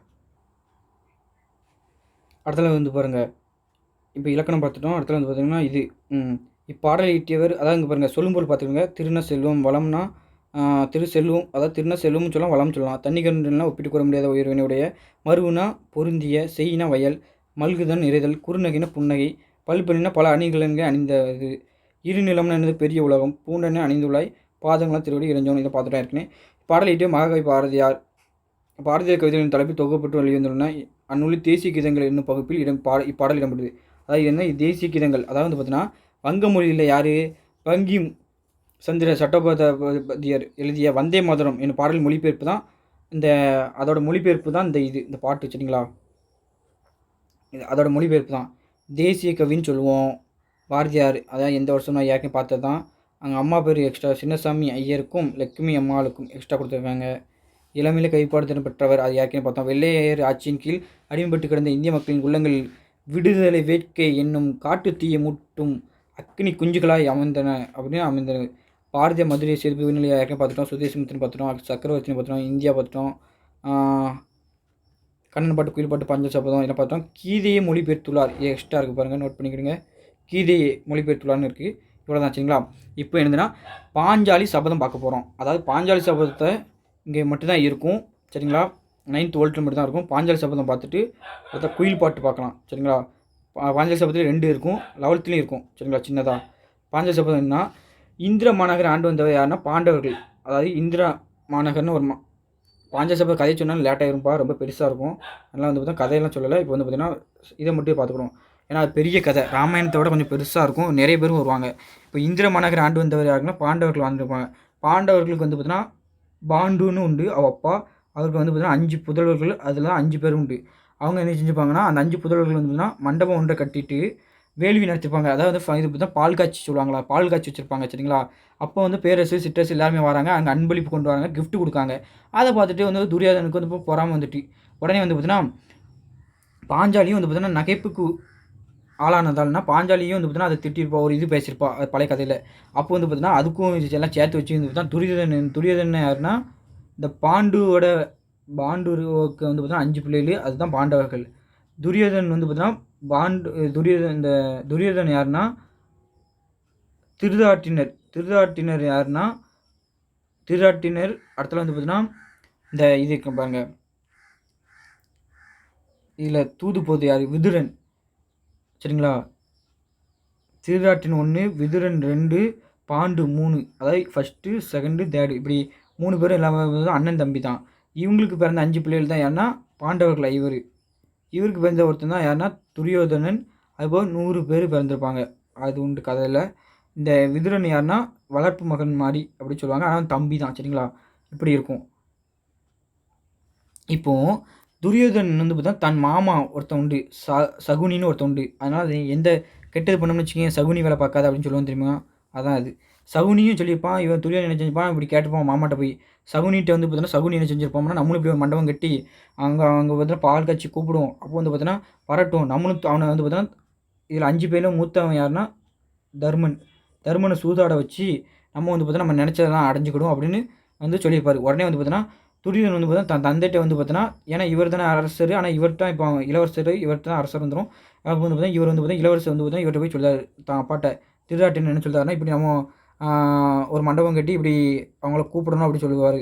உடனே திருதாட்டின் முதல் வேண்டாம் பாரு. அதில் என்னது சூழ்ச்சின்னா இப்படி காலத்துக்கு தக்கன வந்து பார்த்தீங்கன்னா சரின்னு தலையாட்டிடுவார். தலையாட்டுன்னு வந்து பார்த்தீங்கன்னா தன் தம்பி திருதாட்டனோட தம்பி யார் விதுரனை அழைத்து தூது விடுவார். தூது விட்டு பாண்டவர்களை கூட்டு வா அப்படின்னு பார்த்தீங்கன்னா கூட்டு வரையில் வந்து பார்த்தீங்கன்னா இவர் அந்த போவார். அப்போ சென்ற விதுரன் பாண்டவரின் நாட்டு வளத்தையும் பார்த்து மகிழ்வார். விதுரனை எதிர்கொண்டு வரவேற்றல், அவங்க எப்படி வரவேற்காங்க இந்த நிகழ்ச்சி தான் இந்த இந்த எத்தனை பாட்டு இருக்கும்னா 5 பாட்டு இருக்கும். சரிங்களா? இந்த 5 பாட்டில் வந்து பார்த்தா அது மட்டும் தான் இருக்கும். அப்படி விதுரனை தூது விடல் எப்படின்னா எப்படி தூது விடுதாங்க அப்படின்னு இந்த கதையில் பார்க்க போகிறோம். சரிங்களா? ஃபஸ்ட்டு விதுரனை தூது விடல் தான். சரிங்களா? ஃபஸ்ட்டு என்னென்னா விதுரனை தூது விடல். அதாவது எப்படி படிக்கும்னா, தம்பி விதுரனை மன்னன் அழைத்தான் தக்க பரிசுகள். அதாவது வந்து பார்த்தீங்கன்னா பாட்டு வந்து எப்படி படிக்கும்னு சொல்லிட்டோம், நம்ம உள்ளார்ந்து மனசு உணர்வுபூர்வமாக படிக்கணும்னு சொல்லிட்டோம். அப்போ உணர்வுபூர்வமாக வந்து பார்த்தீங்கன்னா நம்ம பாட்டை படிச்சிடணும். சரிங்களா? அப்புறம் தான் வந்து பார்த்தீங்கன்னா கரெக்டாக வரும். சரிங்களா? இப்போ பாருங்கள், தம்பி விதுரனை மன்னன் அழைத்தான் தக்க பரிசுகள் கொண்டு இனிது போகி எம்பியின் மக்கள் இருந்து அரசராலும். எம்பியின் மக்கள்னே ஏன்னா நம்ம பாட்டை வந்து பார்த்தீங்கன்னா படிச்சுட்டு அதுக்கப்புறம் பொருள் சொல்லுது. சரிங்களா? அதாவது தம்பி விதுரனை மன்னன் அழைத்தான் தக்க பரிசில் கொண்டு இனிது ஏகி எம்பியின் மக்கள் இருந்து அரசாலும் இந்திர மாநகர் சார்ந்து அவர் தம்பால் கொம்பினை ஒத்த மடப்பிடியோடும் கூடி இங்கு எய்தி விருந்தளிக்க நம்பி அழைத்ததனான் கௌரகோமான் நல்லதொரு நுந்தை என உரை செய்வாய் அப்படின்னு இருப்பார். சரிங்களா? பாட்டை பிடிச்சுங்க. இப்படி நல்லா உணர்வும் படிச்சுட்டு இங்கே எழுதி வைங்க. பாரதியார் பாஞ்சாலி சபதம் எழுதி வைங்க. இதெல்லாம் நிறைய கொஸ்டின் கீழே கேட்டிருப்பாங்க, கீழே பார்த்துக்கணுங்க. இந்த எப்பவுமே வந்து பார்த்தீங்கன்னா அதில் வந்து பார்த்தீங்கன்னா இது பார்த்தீங்கன்னா சொல்பொருள் எழுதி வச்சுருங்க. சரிங்களா? இப்படி எம்பினா என் தம்பி இப்படி சொல்பொருள் எழுதி வச்சுங்க. ஒரு பாட்டுக்கு சொன்னது தான்ப்பா, எல்லா பாட்டுலையும் அப்படி எழுதி வச்சுங்க. கலிக்கணும் மகிழ, மடப்பிடினா யார்? பாஞ்சாலி இப்படி எழுதி வச்சுட்டோன்னா நான்லாம் அதான் ஒரு கோமான்னு யார் இவருங்க? கோமன்னா திருடாட்டினர், அதாவது மன்னரை குறிக்கும். நுந்தைன்னா நும் தந்தை. அதாவது இந்த பாட்டோட பொருள் எப்படி இருக்கும்னா, அதாவது தம்பி விதுரனே மன்னன் அழைத்தான். தம்பி விதுரனே வந்து பார்த்தீங்கன்னா என்னதுன்னா மன்னன் அழைத்தானா. அதாவது தன் தம்பியாகிய விதுரன், யார்? திருடாட்டனோட தம்பி தான் யாருன்னா விதுரன். அந்த விதுரனை மன்னன் அழைத்தான யார்? திருடாட்டன் மன்னன் வந்து அழைத்தாராம். அவர் என்ன செஞ்சாருன்னா, தகுதியான பரிசு பொருட்களை எடுத்துக்கொண்டு சென்று என் தம்பி பாண்டியன் மக்கள் இருந்து ஆட்சி செய்கின்ற இந்திர மாநகரை அடைவாய். அதுதான் தக்க பரிசுகள் கொண்டு இனி போகி என் தம்பி மக்கள் இருந்த அரசராலும் இந்திர மாநகருக்கு நீ போய் அங்கே போயிட்டு என்ன செய்தனா, அந்த இந்திர மாநகரை அடைஞ்சிட்டு அவர்களிடத்துல யார் இருப்பானா, தம்பால் கொம்பினையுத்த மடப்பிடியோடும். கொம்பினையுத்த மடப்பிடினா என்னன்னா அவள் எப்படி இருப்பாளாம், ஓமையை சொல்லிடுறாரு பாருங்க பாரதியார்.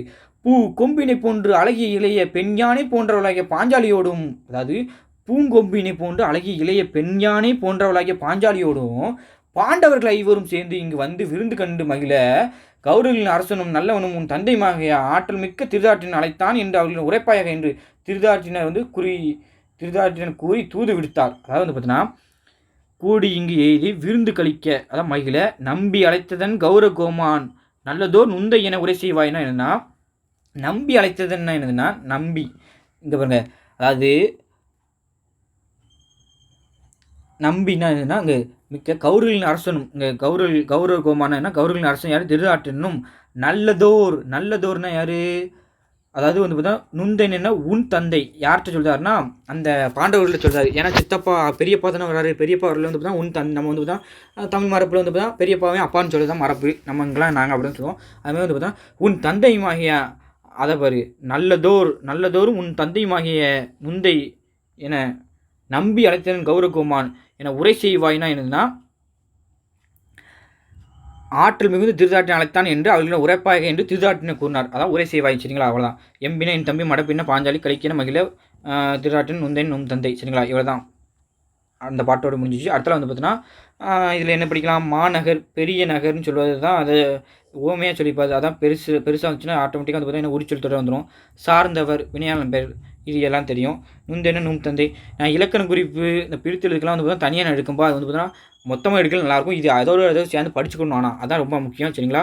இப்போ பாருங்கள் ரெண்டாவது பாட்டு என்னதுன்னா மாநகர் மணிநகருக்கு வந்து சென்றாரு. அப்படி போயில் வந்து பார்த்தீங்கன்னா எப்படி போகிறாரு பாருங்கள். எப்படி படிக்கணும்னா அண்ணனிடம் விடை பெற்று விதுரன் சென்றான் அடவி மலை ஆறு எல்லாம் கடந்து போகி. அதாவது அண்ணனிடம் விடைபெற்று விதுரன் சென்றான் அடவி மலை ஆறு எல்லாம் கடந்து போகி திண்ணமுறு தடந்தோலும் முலமும் கொண்டு திருமலிய பாண்டவர்தம் அரசு செய்யும் வண்ணம் உயர் மாநிநகரின் மருங்கு செல்வான் வழியிடையே நாட்டின் ஊர்வலங்கள் நோக்கி என்ன முரலாகி தன் இதயத்துள்ளே இணைய பல மொழி கூறி இறங்குவானால் அப்படின்னு படிக்கணும். வச்சுக்கலாம். அதை வந்து பார்த்தா பாட்டை வந்து பார்த்தா உள்ளார்ந்து படிச்சுக்கணும். அடுத்தல வந்து பார்த்தா சொல்லும் பொருள் எழுதி வைச்சிங்கன்னு சொல்லிட்டேன். காடு ஆறு அதில் தடந்தோல்னா என்னதுன்னா வலியத்தோல் மணிநகர்னு என்னதுன்னா அழகிய நகர் மருங்குன்னா என்னதுன்னா பக்கம் அப்படி வந்து பார்த்தா சொல்லும் பொருள் எழுதி வச்சுங்க. அடுத்தாவது வந்து இதிலே வந்து பார்த்தீங்கன்னா உண்மை தொகையை படிச்சிடணும். எப்படின்னா அடவி மலை ஆறு எல்லாம்னா என்னன்னா காடு மலை ஆறு எல்லாம் கடந்து போனார்னு இருக்கும். சரிங்களா? இப்போ பாட்டு பொருளை பார்த்ததுக்கப்புறம் பார்க்கும் கரெக்டாக வந்து சரிங்களா? அதாவது வந்துன்னா பொருள் என்ன இருக்குன்னா தம் அண்ணனாகிய திருதாட்டினிடம் விடைபெற்று சென்றார் தம்பி விதுரர். அதை அண்ணனிடம் விடைபெற்று விதுரன் சென்றார். அதாவது யார்? தம்பி விதுரன் வந்து பார்த்தா அண்ணனிடம் விடைபெற்று வந்து பார்த்தா செல்தாராம். ஓகே, அதுதான் அந்த பொருள். அவர் எப்படி செல்தாராம்? அடவி மலை ஆறு எல்லாம் கடந்து, அதாவது எதெல்லாம் கடக்காருன்னா காடு மலை ஆறு இந்த எல்லாத்தையும் கடந்து சென்றாராம். அடுத்தல திண்ணமுறு தடந்தோலும் உளமும் கொண்டு அப்படின்னா என்னதுன்னா நல்ல உறுதி மிக்க வலிய தோளும் உள்ள உறுதியும் கொண்டவராய் செல்வ செழிப்பு மிக்க பாண்டவர்கள் ஆட்சி புரியும். அதாவது அவங்க பாண்டவர்கள் ஆட்சி புரியும். இதை வந்து எப்படி சொல்கிறாங்கன்னா எப்படி சொல்லிக்காரு பாருங்க. அவங்க திண்ணமுருவும் இருக்குமா தடந்தோளும் இருக்குமா உளமும் கொண்ட திருமொழியை பாண்டவர்தம் அரசு செய்யும் வண்ணமுயர் மணிநகரின் மருங்கு செல்வான்னா அது பக்கத்தில் நான் போனேன் அப்படின்னு அதான் பாருங்க. எப்படின்னா உறுதி மிக்க வலி தோளும் உள்ள உறுதியும் கொண்டவராய் செல்வ செழிப்பு மிக்க பாண்டவர்கள் அந்த ஆட்சி புரிதாங்களா அந்த ஆட்சி புரியுத இடத்துல ஒளிமயமாய் திகழும் அந்த அழகிய நகருக்கு பக்கத்தை சென்றார் தான் மருங்கு செல்வான்னா பக்கத்தில் சென்றுட்டேன் அப்படின்னு சொல்லிட்டாரு. அந்த வழியிடையே நாட்டினூர் வளங்கள் நோக்கி, அதாவது இடத்துல என்ன ஆகிடுது கிட்ட போயிட்டாரு. அவருக்கு செல்லும் வழிகள் எல்லாம் நாட்டின் மிக்க வளங்களை கண்டுதாரு. அதாவது வழியிடையே நாட்டின் வளங்களெல்லாம் பார்த்துட்டு அந்த வளங்களை நோக்கிட்டு என்ன சொல்றாருன்னா என்ன முரல் ஆகி தன் இதயத்துள்ளே, அதாவது என்ன சொல்றாருன்னா தம் உள்ளத்தில் வைத்து வருந்தி பல கூறி உள்ளம் நெகிழ்ந்து அந்நாட்டின் எதிர்காலம் கருதி இறக்க முடியாது. ஏன்னா எதுக்கு இறக்க முடியாது? என்ன முறையாகி இதயத்துள்ளே இணைய பல மொழி கூறி இறங்குவானால்னா இறங்குதாரு. ஏன்னா இப்படி வந்து பார்த்தோன்னா நம்மளும் ஒரு வந்து பார்த்தோன்னா தீமையான இருக்கிறதுக்கு வந்து பார்த்தா நம்மளும் வந்து துணை நிற்கமே நம்மளும் போய் தூது வாரமே அப்படின்னு வந்து பார்த்தோன்னா இது வருத்தப்படுத்தாரு. அதாவது வந்து பார்த்தோன்னா ஏன்னா இப்போ தூது அந்த அரண்மனை கட்டதுக்கு வந்து பார்க்க வருவாங்க. ஐவர் பார்க்க வந்துட்டு பார்த்தோன்னா தருமன் தூதாட வச்சு என்ன ஆயிரும், தருமன் வந்து பார்த்தா ஒன்று ஒன்றா பந்தயம் கட்டி விளையாடுவான். லாஸ்ட்டு தான் மனைவியும் பந்தயம் கட்டி ஆடணும்னு வந்து பார்த்தோன்னா பாஞ்சாலியும் வந்து பார்த்தோன்னா அதை துகில் உரிக்கிறது வரும் அப்படிலாம் வரும். அதனால் வந்து பார்த்தோன்னா இப்படி ஆகும்னு யார் விதுரனுக்கு முதலே தெரியும். ஏன்னா விதுரன் வந்து பார்த்தோன்னா பல இதுவும் கற்றவர் அவர். அதனால் அவர் வந்து பார்த்தா இறக்கம் கொடுத்தாரு. சரிங்களா? அதான் அடவின காடு தடந்தோல்லம் வழித்தோல் மணிநகரம் அழகிய நகரம் மருங்கின பக்கம் இலக்கணம் குறிப்பு. சரிங்களா? அடவி மலை யார் பார்த்தோம் கடந்து, அதாவது வந்து பார்த்தீங்கன்னா அன்னையோட விட இங்கே பாருங்க கடந்து போனான். அதாவது வந்து பார்த்தோன்னா வினையச்சம், அதாவது போறீங்களா? அதான் வினையச்சம். தடந்தோல்னா என்னது நல்ல வலிமையான தோல், அதாவது உரிச்சொல் தொடர்னா என்னது நல்ல வந்து பார்த்தா உறுதியாக பெருசாக சொல்லுவோம். அதுதான் இது. சரிங்களா? கடந்து இது பார்த்தோன்னா இதை தான், அதாவது இது எது படிக்கணும்னு தெரியுமாப்பா? வகுப்புல முக்கியமானே வந்து பார்த்தோன்னா கடந்து இதோட வேர்ச்சொல் எதுனா கடை பகுதி. சரிங்களா? அடுத்தல மற்றதும் படிக்கணும். ஆனால் அது படிக்கணும், ரொம்ப படிக்கணும். சரிங்களா? அடுத்தல அவ்வளோதான். சரிங்களா? செல்வான் இதில் இருந்து செல் இதுதான் பகுதி. இப்போ கேட்பாங்களா செல்வான் என்னும் வினைமுற்றில் வந்து பார்த்தீங்கன்னா அதோட வேர்ச்சொல் எதுனா செல். கடந்து என்னும் வினைச்சத்தில் அதோட வேர்ச்சொல் எதுனா கடை. சரிங்களா, இப்படி படிச்சுக்கணும். அடுத்தது வந்து பார்த்தீங்கன்னா 3வது பாட்டு பார்க்கலாம். சரிங்களா, 3வது பாட்டு இப்போ பாருங்க. வந்து பாட்டு நல்லா வந்து உற்சாகம் பிடிச்சிக்கணும். நம்ம உள்முளைக்கும் போகணும், இப்படி மனசுக்கும் போகணும். அதுனா உள்முளைக்கு போகிறது வந்து பார்த்தீங்கன்னா நல்லா சவுண்டாக படிக்கணும். அதுக்கப்புறம் உற்சாகம் வந்து மனசுக்கு படிக்கிறது வந்து பார்த்தீங்கன்னா பாட்டு புரிஞ்சு படிக்க. சரிங்களா, இப்போ பாருங்கள், உள்முளைக்கு போகிறதுக்கு வந்து பார்த்தீங்கன்னா சவுண்டாக படிக்க போகிறோம். நல்லா ரசித்து படிக்க போகிறோம். நீல முடி தரித்த பல மலைசேர் நாடு, நீரமுதமும் என பாய்ந்து நிரம்பும் நாடு, கோலமுற பயன்மரங்கள் செறிந்து வாழும் குளிர்காவும் சோலைகளும் குழாவும் நாடு.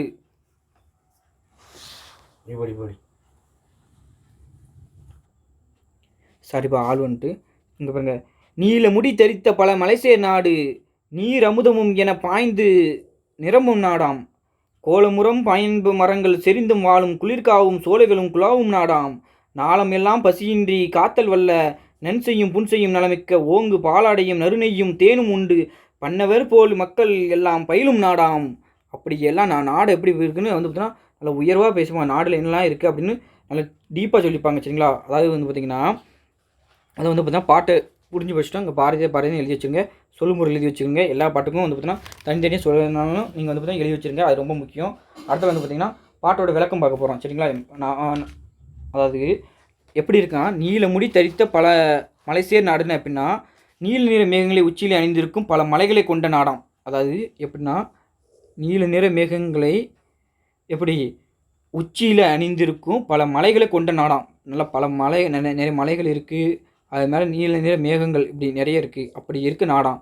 அதாவது வந்து பார்த்திங்கன்னா அதுக்கப்புறம் வந்து பார்த்தீங்கன்னா மலைகளிலிருந்து விழுகின்ற அருவி எப்படியானது தான் அமுதாய் பாய்ந்து மிகுந்த வளம் செய்யும் நாடாம். அந்த இதுலேருந்து பாய்ந்து நிரம்பும் நாடாம். நீர் அமுதம் என பாய்ந்து வரும் நாடாம். அந்த அழகுமிக்க பயன் மரங்கள் செறிந்து வாழும் நாடாம்.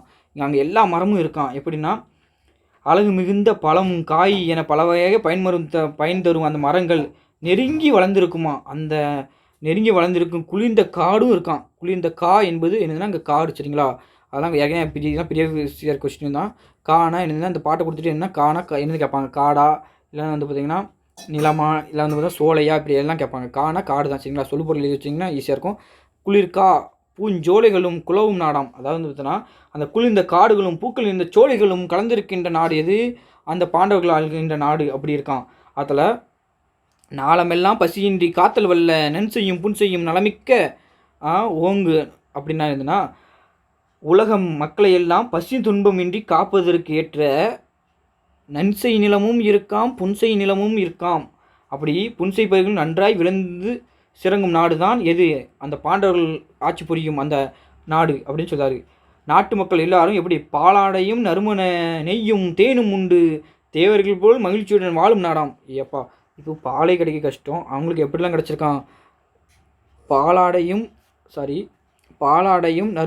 நறுநெய் தேனும் உண்டு பண்ணவர் போல் மக்கள் எல்லாம் பயிலும் நாடு என்னன்னா தேவர்கள். அவங்கள்ட்ட என்ன பாலாடையும் கிடைக்கும், நறுநெய்யும் கிடைக்கும், தேனும் கிடைக்கும். இதெல்லாம் யார் கிடைக்கும்னா தேவர்கள் உலகத்தில் வாழ்றவங்களுக்கு தான் எல்லாமே கிடைக்கும்.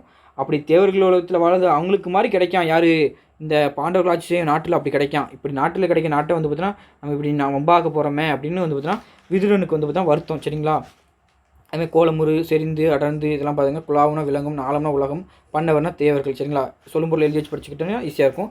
இப்போ பாலாடையும் நறுநெய்யும் தேனும் அப்படின்னா வந்து பார்த்தீங்கன்னா எண்ணுத மாதிரி இருக்குது. உம்முன்னு அப்போ எண்ணுமை. நன்சி புன்சைன்னு என்ன பண்பு தொகை. பாய்ந்து சென்றது, செறிந்துனா செறிந்து இருந்தது இல்லை போனது, இப்போ வினையச்சம்னு சொல்லலாம். நாளமெல்லாம் மக்கள் எல்லாம்னா தொகுத்தல் விவகாரம். காத்தல்னா என்னது, தொழில் பெயர். தல் அல் அது ஈஸி தான். அடுத்தது வந்து பார்த்திங்கன்னா இந்த கொஸ்டின்லாம் வந்து பார்த்திங்கன்னா பெரிய விஷய கொஸ்டின். பேரறமும் பெருந்தொழிலும் பிறங்கு நாடு பெண்கள் எல்லாம் அறம்பேர் போல் ஒளிரும் நாடு, அதெல்லாம் எல்லாம் பெரிய விஷய கொஸ்டின். வந்து பார்த்தா அந்த பாட்டை வந்து பார்த்தீங்கன்னா பிரித்து படிச்சுக்கலாம். சரிங்களா, அதாவது வந்து பார்த்தீங்கன்னா பேரறமும் பெருந்தொழிலும் பிறங்கு நாடு அப்படின்னாரு. அதாவது வந்து பார்த்தீங்கன்னா பெண்கள் எல்லாம் அறம்பெயர் போல் ஒளிரும் நாடுனாரு. அதில் அடுத்தப்பாங்க இந்த நினைப்பாங்க வீரமோடு மெய்ஞானம் தவங்கள் கல்வி கேள்வி என்னும் இவையெல்லாம் விளங்கும் நாடுனாரு. அடுத்தா பாருங்க சேர முதல் புண்மை எதுவும் தோன்றா நாடு தொல்லுலகின் முடிமணி போல் தோன்றும் நாடு பாரத தம் நாட்டிலே நாசம் எய்த பாவியின் துணை புரியும் பன்மை என்ன அப்படின்னு. பாரத நாட்டிலே நாசம் எய்த பாவியின் துணை புரியும் பன்மை என்ன.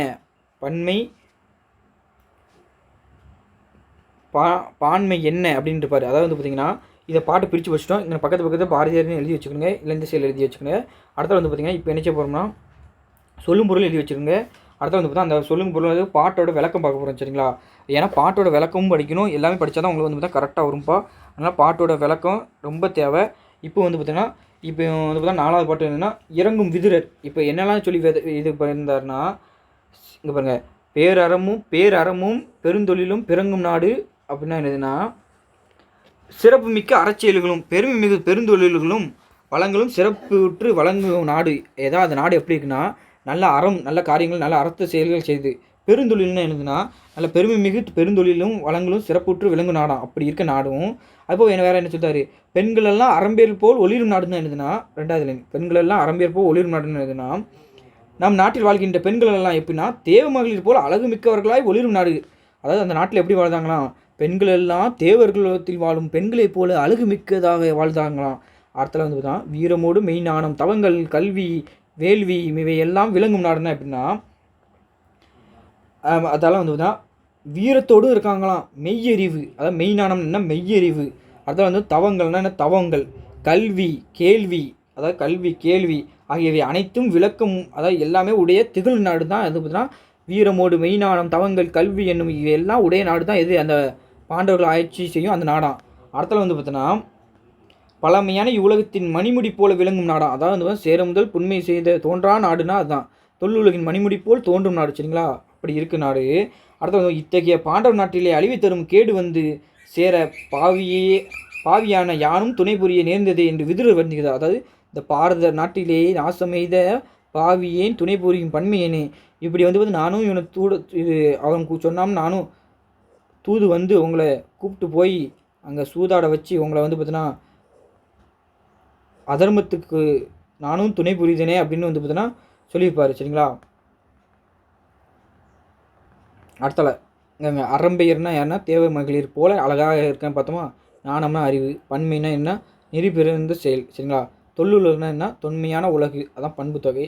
அதெல்லாம் வந்து பார்த்திங்கன்னா விதுரனை வரவேற்காங்க. இப்படி வந்து பார்த்தா அவர் சொல்லிட்டே வராது. ஊடல் நிறைய பாட்டு இல்லாமல் இருக்கும். ஏன்னா வந்து பார்த்தீங்கன்னா நம்ம ஸ்கூல் புக்கில் வந்து பார்த்தா கொஞ்சம் விட்டு தான் இருக்கும். நிறைய பாட்டு வரும், நல்லா இருக்கும் பஞ்சசபத்தை. அடுத்து வந்து பார்த்தீங்கன்னா விதுரனை வரவேற்கிறது எப்படி வரவேற்காங்கன்னா இதில் வந்து பார்த்தீங்கன்னா உலகுனா என்னன்னா இதில் உலகுன்னு என்னன்னா நம்ம இது சொல்லலாம், இடவாகு பேர் சொல்லலாம், தொல்லுலகு பேரறம் பெருந்தொழில் மெய்ஞானம் இதெல்லாம் பண்பு தொகை சொல்லலாம், கேள்வி கல்வி இதெல்லாம் வந்து பார்த்தீங்கன்னா என்ன சொல்லலாம் உண்மை தொகைன்னு சொல்லலாம் சரிங்களா. எக்ஸ்ட்ரா நான் சில புக் வைஸ் நடத்தலாம் இன்னும் தெளிவாக நடத்த உங்களுக்கு. இது வந்து பார்த்திங்கன்னா கொஞ்சம் ஏற்கனவே 1:22 ஆகிட்டு நல்லா பார்க்கும். எப்படி வரவேற்காங்க பாருங்கள். விதுரனை வரவேற்கிறது தான் இந்த பாட்டு சரிங்களா. 5ஆம் பாட்டு இருந்தால் விதுரனை வரவேற்கிறது. அதாவது முதல் என்ன செய்யணும்னா அது பாட்டை வந்து பார்த்திங்கன்னா பிரித்து படிக்கணும்னு சொன்னேன். பிரித்து படிச்சுட்டு அதை சொல்லும் பொருள் எழுதி வைங்க. அதுக்கப்புறம் என்ன செய்யணும், அது பக்கத்தில் அந்த பாட்டை பாரதியான எழுதி வைங்க சொன்னேன். அதை பாட்டை பிரித்து படிக்கலாம் பாருங்கள். விதுரன் வரும் செய்தி தாம் செவியுற்றே வீருடைய ஐவர் உளம் மகிழ பூத்து சதுரங்க சேனையுடன் பல பரிசும் தாளமும் மேளமும் தம் கொண்டு சென்றே எதிர்கொண்டு அழைத்து மணிமுடி தாழ்த்தி ஏந்தல் விதுரன் பாத மலர் போற்றி மதுர மொழியில் குலசங்கள் பேசி மன்னனோடு திருமாளிகை சேர்ந்தார். அதாவது வந்து பார்த்தோன்னா விதுரன் வரும் செய்தி, அதாவது என்னதுன்னா இங்கே பாருங்கள் இப்போ பாட்டோட விளக்கம் பார்க்க போகிறோம் வச்சுங்களா. விதுரன் வரும்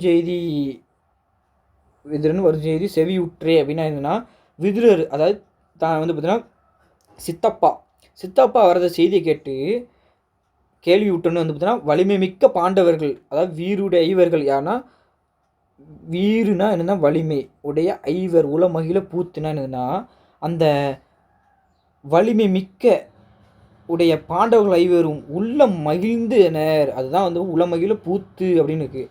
அவங்க சதுரங்க சேனையுடன் பல பரிசும் தாளமும் மேளமும் தாம் கொண்டு சென்றே. அதாவது என்னதுன்னா இதுக்கு என்னதுன்னா 4 வகை படைகள், அதாவது யானைப்படை குதிரைப்படை அப்படி 4 வகை படை இருக்கலாம். அந்த 4 வகை படையுடனும் பல பரிசுகள் பலவுடனும் மேலத்தாளத்துடனும் சென்று யார் எதிர்கொண்டு அந்த விதுரர் தன் சித்தப்பாவை வரவேற்கிறது தான் வந்து தாளம் மேலும் தான் கொண்டு சென்றே எதிர்கொண்டு அழைத்துனா மணிமுடி தாழ்த்தி. அதாவது அவங்க அங்கே போய் நேர் என்ன செய்தாங்கன்னா அதை விதுரன் தன் சித்தப்பாவோட மலர் போன்ற திருவடிகளை வணங்கி போற்றினார்களாம். அதான் எதிர்கொண்டு அழைத்து மணிமுடி தாழ்த்தி ஏந்தல் விதுரன் பாதமலர் போற்றி. அதில் பாதமலர் போட்டிட்டு என்ன செஞ்சாங்க மதுர மொழியில் குலசங்கள் பேசினா குலசங்களில் குசலங்கள் பேசி சாரிப்பா அங்கே பாருங்க மதுரை மொழியில்னா என்னதுன்னா, தேன் போன்று இனி சொற்களால் நலன்களை கேட்டறிந்தாங்க. அதான் இது பார்த்தா இனிய மொழின்னா தேன் போன்ற நல்ல இனிய சொற்களால் நலன்கள் கேட்டுங்க. ஏன் எப்படி இருக்கீங்க சித்தப்பா அப்படிங்கிற அவர் வந்து பார்த்தா நீ எப்படி இருக்கப்பா அப்படின்னு அந்த குசலங்கள் அதாவது குசலங்கள்னு என்ன அதான் நலன்கள் கேட்டு அதான் குசலங்கள் சரிங்களா. அப்படி மன்னருக்குள்ள தோன்றலான விதுரரோடு அரண்மனையை அடைந்தார். அதாவது பாருங்க மன்னனோடு இரு திரு மாளிகை சேர்ந்தானா யாருன்னா மன்னனோடுனா இங்கே மன்னன்னா யாருன்னா விதுரன் தான் சரிங்களா. விதுரன் ஏன்னா மன்னனோட குலத்தோன்றல் தான். ஏன்னா அதனால அவரோட சேர்ந்து திருமாளிகை சேர்ந்தானே யாருன்னா அந்த பாண்டவர்கள் இருக்குது அந்த அரண்மனை இருக்குது அந்த மாளிகைக்கு சரிங்களா. அங்கே போய் சேர்ந்தாராம் அவ்வளோதான் சரிங்களா. தம் அரண்மனைக்கு சென்றார் சரிங்களா. வீறுனா வலிமை சதுரங்க சென்னு நாலு வகைப்படை மதுரை மொழி இல்லைன்னா இது குசலங்கள் பேசினா நலன் கேட்டு தாளமும் ஏலமும் எண்ணுமே பாதமலர்னா உருவாகம். அடுத்த வந்து பார்த்தா சேர்ந்தார் எதுனா வினையாளன் பேர் எக்ஸ்ட்ரா வேணால் பார்த்துக்கோங்க. அடுத்த சுப்பிரமணியம் பாரதியார் தற்போது தூத்துக்குடி மாவட்டம் இது ஏற்கனவே பார்த்தது தான். இதெல்லாம் பார்த்தது தான். குயில்பாட்டு கண்ணன் பாட்டு பாஞ்சாலி சபதம்லாம் பார்த்தா நானூறு சந்திரிக்கதை தராசு உள்ளிட்ட வந்து உரைநடை இலக்கியங்கள் இது மூணுலேயும் வந்து பார்த்தா நம்ம பார்த்தது என்ன நானூறு எக்ஸ்ட்ரா இருக்குன்னு நினைக்கிறேன். அடுத்து வந்து பார்த்தா இந்த 3 ஏற்கனவே நம்ம சிஸ்திலே பார்த்தோம் ஓல்டுலே. அடுத்து வந்து பார்த்தோன்னா என்னைக்கு இறந்தாலும் நம்ம ஏற்கனவே பார்த்துட்டோம். இதாக வந்து பார்த்தா பாரதியாரின் முப்பெரும் படைப்புகள் ஒன்றாகி பாஞ்சாலி சபதம் சரிங்களா. 3 பெரும் படைப்புகள் சொல்லுவாங்க. அதில் ஒன்று தான் வந்து பார்த்தா பாஞ்சாலி சபதம். இந்த வந்து பார்த்தீங்கன்னா காப்பியம் சூழ்ச்சி சருக்கத்தில் தான் நம்ம அந்த பாட்டெலாம் இருக்குது. எதுனா சூழ்ச்சி சருக்கத்தில் இருக்கும் சரிங்களா. மொத்தம் வந்து பார்த்தீங்கன்னா எத்தனை சருக்கம்னா 2 பாகமாக இருக்கும் சரிங்களா. பாஞ்சாலி சபதம் மொத்தம் எத்தனா 2 பாகம் சரிங்களா. 2 பாகம் அதில் வந்து பார்த்திங்கன்னா இங்கே பாருங்கள் இந்த இருக்குங்க 5 சருக்கம் 2 பாகம் 5 சருக்கம் 412 பாடல். இது ஒரு குறுங்காப்பியம் இல்லைன்னா வந்து பார்த்திங்கன்னா ஒரு கண்டகாவியம் சொல்லலாம் சரிங்களா. இல்லை குறுங்காப்பியம் மட்டும் தான் சரிங்களா. குறுங்காப்பியம் அதாவது வந்து இதிகாச கதை எளிய சொற்கள் எளிய நடை எளிய சந்தம் ஆகியவற்றுடன் கூடிய பெண்ணுரிமை காப்பியமாக தமிழ் பாரதி வடித்து தந்தது. அப்போ வந்து இது ஒரு பெண்ணுரிமை காப்பியம் தான் சரிங்களா. பெண்ணுரிமை காப்பியமாக தமிழ் வடித்து தந்தது தான். இந்த பாஞ்சாலி சபதத்தை எங்கேருந்து சார் இவர் எடுத்தாருன்னா விஎஸ்ஆர்னு ஒரு ஆள் இருக்கார். அதாவது அது வடக்கு சைடில் வடமொழியில் வந்து பார்த்தீங்கன்னா விஎஸ்ஆர்னு ஒரு ஆள் இருக்கார். அவர் எழுதுனது எதுனா பாரதம்னு ஒரு இதை எழுதினார். அந்த பாரதத்தை தழுவி தான் எழுதப்பட்டது தான் இது பாஞ்சாலி சபதம். அப்போ இது எங்களுக்கு கேட்ட கொஸ்டின் தான். விஎஸ்ஆர் எழுதுனது என்னதுன்னா பாரதம். அந்த பாரதத்தை தழுவி எழுதினது தான் இது பாஞ்சாலி சபதம். இப்போ ராமாயணத்தை தழுவி எழுதினது தான் இது நம்ம வந்து கம்ப ராமாயணம் அதே மாதிரி தான் இது சரிங்களா. பாஞ்சாலி சபதம் இது 2 பாகம். இது என்ன பாகம்னா பார்த்தோன்னா என்ன சருக்கம்னா ஃபஸ்ட்டு இதை வரிசைப்படுத்த கூட கேட்பாங்க சரிங்களா. ஃபஸ்ட்டு சூழ்ச்சி தான் வரணும். என்னது வரணும் ஃபஸ்ட்டு சூழ்ச்சி சருக்கம் தான் வரணும் சரிங்களா. ஃபஸ்ட்டு சூழ்ச்சி சருக்கம். அப்போ சூழ்ச்சி தான் நீங்கள் படிக்கணும். சூழ்ச்சி பண்ணி தான் சூதாட வர வைக்காங்க. சூதாட வர வச்சு அடிமையாக்கிதாங்க. அடிமையாகிடுவாங்க. அடுத்தல வந்து உடனே பாஞ்சாலியை துகில் உரிக்காங்க. அடுத்தல பாஞ்சாலி சபதம் விடுதா. அதான் வந்து பார்த்தா 5 சருக்கம் சரிங்களா. அதாவது சூழ்ச்சி சூதாட்டம் அடிமை துகில் உறுதல் சபதம் இப்படி 5 சருக்கங்கள் கொண்டது சரிங்களா. பாட்டுக்குளம் புறநூலன் பாரதி நீருதல் நீக்க பாடியிருந்தால் தற்கால எழுதின விடிவெளி தேசிய கவி மகாகவி என்றெல்லாம் புகழப்பட்ட இதை பார்த்தோம். இதெல்லாம் எல்லாமே இருந்ததே இருக்குது பாருங்களேன். அதாவது இது பாரதிதாசன் படிச்சுக்கலாம் சரிங்களா. இங்கே படிக்கங்க. அதை பாருங்க வனப்புனா அழகு பிடினா என்னது பெண் யானை அடவினா என்னது காடு மருங்குனா பக்கம் வீறுனா என்னது வலிமை மதுரம்னா என்னதுன்னா இனிமை சரிங்களா. அடுத்தல வந்து பார்த்தோன்னா அடுத்தல பாஞ்சாலி சபதத்தில் உள்ள பாட்டு தான் சரிங்களா. இந்த பாஞ்சாலி சபதத்தோட பாட்டு கொஞ்சம் கழிச்சு பார்க்கலாம்ப்பா. பார்க்கலாம்ப்பா. தண்ணி குடிச்சிட்டு இருந்தேன் அதான் வரவங்க. இப்போ பாருங்க இதுவும் பாஞ்சாலி சபதத்தில் வந்து பார்த்தீங்கன்னா அதாவது இப்போ பாட்டு படிச்சுட்டு வந்துடும். அதுக்கப்புறம் முதல்ல வச்சுங்களா. இந்த பாட்டை வந்து பார்த்தீங்கன்னா வந்து பார்த்தீங்கன்னா பாரதியார் இப்படி எழுதுங்க. பாரதியார் எழுதுங்க. பாரதியார் இப்படின்னு எழுதுங்க. இங்கே எழுதிட்டு அது சொல்லும் பொருள் இருக்கும். சொல்லும் பொருள் இருக்கா இதாக இருக்குது. சொல்லும் பொருள் 4 தான் இருக்குது. இந்த 4மே வேணால் எழுதுங்களேன். இப்படி ஏன்னா எது வருதோ அது எழுதிங்க. இதுதான் வந்து பார்த்திங்கன்னா குரூப் 4 குரூப் 2 கேட்ட கொஸ்டின் சரிங்களா. குரூப் 4 கேட்ட கொஸ்டின் தான் இது வந்து பார்த்தீங்கன்னா 2022 குரூப் 4 கேட்ட கொஸ்டின். ஆனால் வந்து பார்த்தீங்கன்னா அப்போ வந்து பார்த்தீங்கன்னா ஸ்கூல் போர்ட்லேருந்து கேட்ட கொஸ்டின் 98 கொஸ்டின் அப்படி கேட்டாங்க. அதனால் வந்து பார்த்தீங்கன்னா அப்போ ஈஸியாக இருந்துச்சு கொஸ்டின். இப்போலாம் அப்படி இல்லை, ட்ரெண்டாக மாற்றிட்டாங்க சரிங்களா. அதான் பாருங்கள் பழமை என்று பாவனை பேசலின்றி பழமையில் இருந்த நிலை கிளியே பாமர ஏதெறிவர் அப்படி ஏதெறிவார் அப்படின்னு இருக்குது. ஏன்னா பாரதி எப்படி இருக்குது பாருங்கள். இப்படி மறுமொழிச்சு பாடல்கள் இப்படிலாம் பார்வை புதியது எல்லாம் இருக்குது. இதெல்லாம் பாருங்கள். அதான் மழைக்கால வருன்னு என்னென்னா பாஞ்சாலி சபதத்தில் மாயசூதனுக்கு மனம் இணங்கிய பாண்டவர்கள் அத்தினாபுரிக்கு பயணம் புறப்படுகிறாள். அதாவது அந்த சூதுக்கு வந்து பார்த்திங்கன்னா புறப்படுறாங்க. பயணத்திடையே மழைக்காலத்தில் வந்து ஒரு இடத்துல தங்குகிறாங்க. எப்போவும் சாயந்தரம் வந்து தங்குதாங்க. மாதிரி அந்த ஈவினிங் இருக்கலாம். ஈவினிங் வந்து பார்த்தீங்கன்னா, ஒரு இடத்துல தங்கும்போது, அந்த அந்தி வானத்தில அழகு காட்சிகள் எல்லாம் அர்ஜுனன் வந்து பார்த்தீங்கன்னா, பாஞ்சாலியிடம் சொல்லுதான். என்னதுன்னா, எப்படிலாம் இருக்குன்னு சொல்றது தான் அந்த பாட்டு சரியா? அதாவது வந்து பார்த்தீங்கன்னா, அந்த அந்தி பொழுதில வந்து பார்த்தீங்கன்னா, அர்ஜுனன் வந்து பார்த்தா அந்த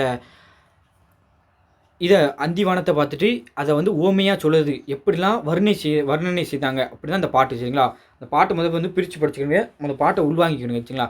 படர் சுடர் பருதியே சூழவே படர்முகில் எத்தனை தீப்பட்டு எரிவன ஓஹோ! என்னடி இந்த வண்ணத்து இயல்புகள் எத்தனை வடிவம் செல்லும்பொன் காய்ச்சி விட்ட ஓடைகள் வெம்மை தோன்றாமை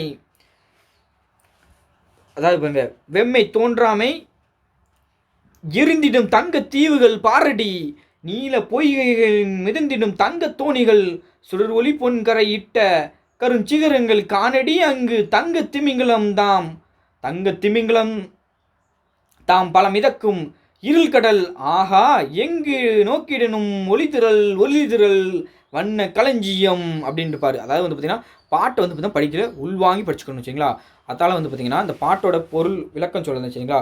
அதாவது பார் சுடர் பருதியே சூழவே படர் முகில் எத்தனை தீப்பட்டு எரிவன ஓஹோ அப்படிங்காங்க. அதாவது வந்து பார்த்தீங்கன்னா அதான் பாருங்க, பார் சுடர் பருதியே சூழவே படர்முகில் எத்தனை தீப்பட்டு எரிவன ஓஹோ அப்படின்னா வந்து பார்த்தீங்கன்னா அதோ பார் அப்படிங்காரு. ஒளிகின்ற சூரியனை சூழ மேகங்கள் படர்ந்து உடனே, அதாவது ஒளிகின்ற அந்த சூரியனை வந்து பார்த்தீங்கன்னா நல்ல மேகங்கள் வந்து பார்த்தீங்கன்னா படர்ந்து இருக்கதான். அந்த படர்ந்து இருக்க மேகங்கள் எப்படி இருக்குன்னா அது எவ்வளவு தீப்பற்றி எரிகின்றன அப்படிங்க. அதாவது தீப்பற்றி எரித மாதிரி இருக்கும் பார்த்தீங்களா? சாயந்தரம் வந்து பார்த்தீங்கன்னா அந்த சூரியன் வந்து மறையும் போது வந்து பார்த்தீங்கன்னா அந்த மேகம் வந்து எப்படி இருக்குன்னா தீப்பற்றி எரியுது மாதிரி இருக்குமா அந்த மேகம். அந்திவானத்தில் பார்த்துருப்பீங்க. அதுதான் சொல்லிட்டாரு. ஓஹோ என்னடி இது அப்படின்னு கேட்காரு. இப்போ யார்கிட்ட பாஞ்சாலிட்டு கேட்காரு. இந்த அழகிய இயற்கை காட்சினை எத்தனை வடிவத்தோடு தோன்றுகின்றன. அது வந்து பார்த்தீங்கன்னா நிறைய வடிவமாக தோணும் பார்த்தீங்கன்னா. நிறைய கலரும் தோன்றும், நிறைய வடிவமும் தோன்றும். அதான் என்னடி இந்த வண்ணத்து இயல்புகள் எத்தனை வடிவம் இருக்காது. அதாவது எத்தனை வடிவம்னு சொல்லிட்டு அது என்ன சொல்றாருன்னா அது எதுக்கெல்லாம் ஓமையை உருவப்படுத்துறது பாருங்க. என்ன எத்தனை விதமான வண்ண கலவையோடு தோன்றுகிறேன்னு சொல்லிட்டு அவர் தீயின் குழம்புகளாம். எது அந்த மேகம் செலும்போன் காய்ச்சி விட்ட ஓடைகளாம் வெம்மை தோன்றாமை எரிந்திடும் தங்க தீவுகளாம். அதாவது செழுமையான பொன்னிலான தீயில் காய்ச்சி ஓட விட்டது போன்ற ஓடைகளாம். அதாவது பொண்ணை வந்து தீயில காய்ச்சோம்னு வச்சுக்கோங்க, நகையை வந்து பார்த்தீங்கன்னா அந்த இதுக்கலாம் தங்கத்தை வந்து தீயில காய்ச்சோம்னா அது ஓடும். அதே மாதிரியும் இருக்கான். அதுபோக வந்து பார்த்தீங்கன்னா வெப்பம் இல்லாமல் எரிந்திடும் தங்கத்திலான தீவுகள் மாதிரியும் இருக்கான். அதெல்லாம் சொல்லிட்டாரு. பாரடி அப்படின்னு, அதோ பாரடி அப்படின்ட்டு நீல பொய்கைகள் அடடா நீல வண்ணம் ஒன்றில் எத்தனை வகையடினா இங்கே பாருங்க நீல நிறமான பொய்கைகள். அதாவது நீல நிறமான பொய்கைகள்னு எப்படின்னா பொய்கைனா முதல் என்னது நீர்நிலைகள் தான். அங்கே பாருங்க கொடுத்துருப்பாங்க பாருங்கண்ணே. பொய்கைன்னா என்னென்னா நீர்நிலை தான். அதான் இங்கே மேகம், அதாவது மாணவர்களால் ஆக்கப்படாத நீர்நிலை. இங்கே மேகத்தை குறிக்க சரிங்களா? அதாவது மேகம் எப்படி இருக்குன்னா வரேன் மேகங்கள் எப்படி இருக்குச்சுன்னா நீல பொய்கைகள் அடடா நீல வண்ணம் ஒன்றில் எத்தனை வகையடி அப்படிங்காரு. அதாவது நம்ம அந்த மேகத்தில் வந்து பார்த்தீங்கன்னா அந்த சூரியன் ஒளி பட்டோன்னு வந்து பார்த்தீங்கன்னா ஈவினிங் வந்து எப்படி இருக்கும்னா நிறைய வண்ணங்கள் தோன்றும். அதாவது எத்தனை வகையான செந்நிறங்களோ தோன்றும். அதுவும் மெயினாக வந்து பார்த்தீங்கன்னா கருப்பாக தோன்றும், பச்சையாக தோன்றும், இதெல்லாம் தோன்றும். நீங்கள் பச்சையாக இருக்குது எங்கேன்னு கேட்டுறாதீங்க, கண்டிப்பாக தோணும். இப்போ கடலில் பார்த்தீங்கன்னா தூரத்துலேருந்து பார்க்கல ஒரு மாதிரி கலர் தோணும். அதாவது நல்லா பார்த்தீங்கன்னா தெரியும் அப்படி கலர் தோணுமா. அதான் அது வந்து எத்தனை வகையடி செந்நிறங்கள்னு சொல்லிட்டு பச்சை கருமையாகி வண்ணங்கள் எத்தனை வகையாக தோன்றுகின்றதுன்னு சொல்லிட்டாரு. அடுத்த வந்து பார்த்தீங்கன்னா பசுமையும் கருமையும், அதாவது பசுமையாகவும் இருக்கும், அதாவது பச்சைனா பசுமையாகவும் இருக்கும், கருமையாகவும் இருக்குமா எத்தனை அப்படின்னு சொல்லிட்டு கரிய பெரும் பூதம், அதாவது கரிய பெரும் பூதம் அப்படிங்காரு. அதாவது வந்து பார்த்தீங்கன்னா மிக பெரும் கரும் பூதம் போல் ஒரு தோற்றம் ஒன்று தோன்றும். அந்த மேகம் அப்படி தோணுமா. நீல நிறமான பொய்கையில் தங்கத்திலான தோணிகள் மிதப்பது போல் ஒரு காட்சி. அதான் நீல பொய்கின் மிதந்திடும் தங்க தோணிகள். அதாவது வந்து பார்த்தீங்கன்னா அந்த வானம் வந்து நீல கலரில் இருக்குது. அந்த நீளத்தில் வந்து பார்த்தீங்கன்னா அந்த நீல பொய்களை தங்கத்திலான தோணிகள் மிதப்பது போல் ஒரு காட்சி. அந்த சூரியன் ஒளி பட்டோன்னு அது ஒரு காட்சி இருக்கான். சுடர் ஒளி பொற்கரையிட்ட கருஞ்சீரங்கள் அப்படின்னா வந்து பார்த்தீங்கன்னா என்னதுன்னா அந்த கருமலை மேகத்தின் ஓரங்களில் சூரிய ஒளி பற்று பொற்கரையிட்டது போல தோன்ற ஒரு காட்சி அப்படின்னு சொல்லிட்டு கருஞ்சிகரங்கள் அப்படி இருக்கான். காணடி அப்படிங்காரு. யார்கிட்ட பாஞ்சாலிட்ட சொல்லுது. அங்கு பாரடி வானம் என்னும் நீலக்கடலில் தங்கம் போன்ற திமிங்கலம் பல மிதக்கின்ற காட்சி. அதாவது அங்கு தங்கம் திமிங்கலம் தாம் பல மிதக்கும். அதாவது அந்த வானத்தில் தங்க திமிங்கலம் மாதிரி பல மிதக்கின்ற காட்சியே அந்த அப்படின்னு சொல்லிட்டு இருட்கடல்னா அந்த இருமையான அந்த கடல் அப்படின்னு இருண்ட கடல். அதான் அந்த அப்படி மாதிரி அந்த இருக்க அந்த காட்சியை அதான் பாரு, ஆஹா அப்படின்னு என்னன்னா, ஆஹா எங்கு பார்த்தாலும் சூரியனின் ஒளிக்கூட்டம் ஒளிக்கூட்டம் அழகின் கருவூலம், அதாவது எங்கு நோக்கிடினும் ஒளித்திரள் ஒளித்திரள் வண்ண களஞ்சியம்னா, எங்கு பார்த்தாலும் சூரியனோட ஒளிக்கூட்டம் தான் இருக்குது, சூரியனோட ஒளிக்கூட்டம் தான் இருக்குது. அது எப்படி இருக்கா, வண்ண களஞ்சியம் மாதிரி அழகிய கருவூலம் மாதிரி அழகு இருக்கான் அப்படின்னு சொல்லி பார்த்துங்களா. அடுத்த பாரு, வானத்தை கடலாகவும் மேக கூட்டங்களாகவும் நீரோடையாகவும் தங்க தீவுகளாகவும் பொய்களாகவும் தோணியாகவும் திமிங்கலாகவும் உருவகம் சரிங்களா. இதெல்லாம் உருவகம். இதை எதை கொடுத்து கேட்டாலும் உருவகம் சரிங்களா. அடுத்த பாருங்க, விஎஸ்ஆர் வடமொழியில் யார் எழுதுனது, விஎஸ்ஆர் எழுதுனது தான் எது மகாபாரத கதையை தான் பாஞ்சாலி சபதம்னு யார் தமிழ் எழுதிப்பார். துரியோதன் சபையில் செய்த சூளுரையை மையமாக கொண்டு பாரதியார் இக்குறுங்காவியத்தை படைத்துள்ளார்.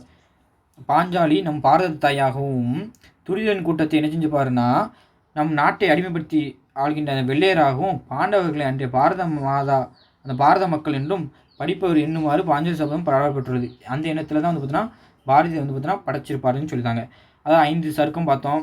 வரிசையாக அழைப்பு, சூதாட்டம், அடிமை, துகில் விடுதல், சபதம் சரிங்களா.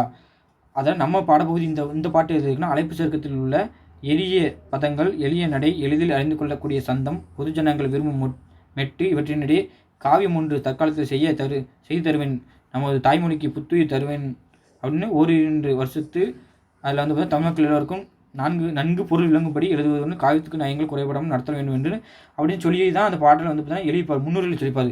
அந்த முன்னுரையில் என்ன சொல்லிப்பார்னா, முகவரியில் இவர் சொல்லிப்பார், பாரதியார் சொல்லிப்பார். என்ன சொல்லிப்பார்னா, காரியம் பெரியது தான், என்னோட காரியம் நான் வந்து பாஞ்சாலி சபதம் எழுதணும்னு நினச்சிட்டு காரியம் பெருசு தான்ப்பா, ஆனால் எனக்கு திறமை வந்து சிறிது, ஆசையால் இதனை அதனால் வந்து பார்த்தா ஆசையால் இதனை எழுதி வெளியிடுகின்றேன், பிறருக்கு ஆதர்சமாக அன்று வழிகாட்டியாக என்று பாரதியார் பாஞ்சாலி சபதத்துக்கு எழுதிய முகவுரையில் சொன்னார் சரிங்களா. இது சொன்னது யாருன்னா பாரதியார் தான் முன்னுரையில் சொல்லியிருப்பார் சரிங்களா. அதனால் இந்த பாட்டு யாருக்கும் நிறைய தடவை கேட்டது கீழே கொஸ்டின்லேயும் இருப்பாங்க. நமக்கு தொழில் கவிதை நாட்டிற்கு உழைத்தல் இமை பொழுதும் சேராதிருத்தல் அப்படின்ட்டுப்பாரு. அதாவது நமக்கு தொழில் கவிதை நாட்டிற்கு உழைத்தல் இமை பொழுதும் சேராது இருத்தல் அப்படின்ட்டுப்பார் சரிங்களா. அதாவது மகாகவி சுப்பிரமணிய பாரதியார் இது எந்த வருஷம் பிறந்தாலும் எல்லாம் நம்ம யாருக்கையும் பார்த்துட்டோம். பெற்றோர் பேர் பார்த்தாச்சு. அடுத்தல இளமிலை இதெல்லாம் பார்த்துட்டோம். கலைமகள் என்னும் பொருள் தரும் பாரதி என்னும் சிறப்பு பெயர் பெற்றார். அப்போது பாரதி என்னும் பேருக்கு என்ன இதுனா கலைமகள் அப்படின்னு ஒரு இது பொருள் இருக்கான் சரிங்களா. தமிழ்நாட்டு தமிழ் புலவர் ஒருவன் இல்லை என்னும் வசை நீங்கள் வந்து தோன்றியவர் யாருன்னா பாரதியார் தான். இதில் யார் கொடுக்கான், பாரதிதாசன் கொடுப்பான், யாருனாலும் கொடுப்பான். ஆனால் வந்து பார்த்தீங்கன்னா நீங்கள் யாரை போடணும், பாரதி தான் போடணும். அந்த அவர் பாட்டு திறத்தாலே இவர் வையகத்தை பழித்திட செய்தவர். அதாவது வந்து பார்த்தீங்கன்னா அவர் பாட்டு இவர் மட்டும் எக்ஸ்ட்ரா வந்து பார்த்தீங்கன்னா சுதந்திரம் வர வரைக்கும் இல்லைன்னா பாரதிதாசன் மாதிரி வந்து பார்த்திங்கன்னா ரொம்ப நாள் இருந்தாருன்னா பாரதியார் மட்டும் எங்கேயோ போயிருப்பார். இந்தியாவிலே எல்லா புலவர்களையும் தோற்கடிச்சிருப்பார். என்ன செய்ய, விதியோட விளையாட்டு, ஒன்றும் செய்ய முடியாது.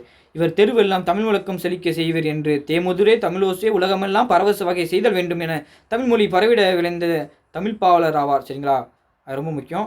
ஆன்மீக விடுதலை, பெண் விடுதலை, சமுதாய விடுதலை, முதல் விடுதலைகளை உலகிற 20ஆம் நூற்றாண்டு இலக்கிய மறுமலர்ச்சி வித்திட்டவர் யாருன்னா பாரதியார் தான். இது கேட்பாங்க, 20ஆம் நூற்றாண்டின் இலக்கிய மறுமலர்ச்சி வித்திட்டவர் யாருன்னா பாரதியார் தான். நம்ம யாருக்கும் அங்கே 20ஆம் நூற்றாண்டு கவிஞர் பார்த்துப்போம். அதுபோல் கண்ணன் பாட்டு, குயில் பாட்டு, இல்லை என்ன முப்பெரும் படைப்பு, இதுதான் முப்பெரும் படைப்பு. எதுனா கண்ணன் பாட்டு, பாஞ்சாலி சபதம், குயில் பாட்டு தான் சரிங்களா. நாட்டுப்பற்றும் மொழிப்பற்றும் சமுதாய சீர்திருத்தமும் இதெல்லாம் இருக்குது சொல்லிட்டேன். நானரன், தராசு உள்ளிட்ட உரைநடை சரிங்களா. சந்திரிக்கையின் கதை இது எக்ஸ்ட்ரா வரணும். அதாவது இந்த பழமொழி அறிந்த புலவர்னு சொல்லிட்டோம்லா. தமிழ், ஆங்கிலம், சமஸ்கிருதம், ஹிந்தி, வங்காளம், பிரெஞ்சு, அரபு முதலான பழமொழினா 14 மொழி சொல்லுவாங்க. எந்த மொழிகளிலே தமிழ் மொழி போல் இனிதாவது எங்கு காணும். எதுக்கு இதை சொல்லித்தாருன்னா, நான் பல மொழிகள் கற்றுருக்கேன், ஆனால் நான் பழமொழி கற்றிருந்தாலும் தமிழ் மொழியை பற்றி நான் எங்கேயும் பார்த்து கிடையாது அப்படின்னு சொல்லியிருப்பார். அடுத்தது வந்து பார்த்தீங்கன்னா தமிழ்மொழி பெருமையை சொல்லியிருப்பார். உலகறிய செய்தவர் சரிங்களா. தமிழ் மொழியோட பெருமையை தான் சொல்லியிருக்காரு, வேற எந்த சொல்லலை, பெருமை தான் சரிங்களா. அடுத்தல சொல்லில் உயர்வு தமிழ் சொல்லே அதை தொழுது படித்தடி பாப்பா என பாப்பாவுக்கு கூறுவது போல் பலருக்கு கூறி தமிழ் பற்றி வளர்த்த மாபெரும் கவிஞர். பாப்பாவுக்கு கூறுத மாதிரி நீங்கள் எல்லாத்துக்கும் சொல்லியிருக்காரு.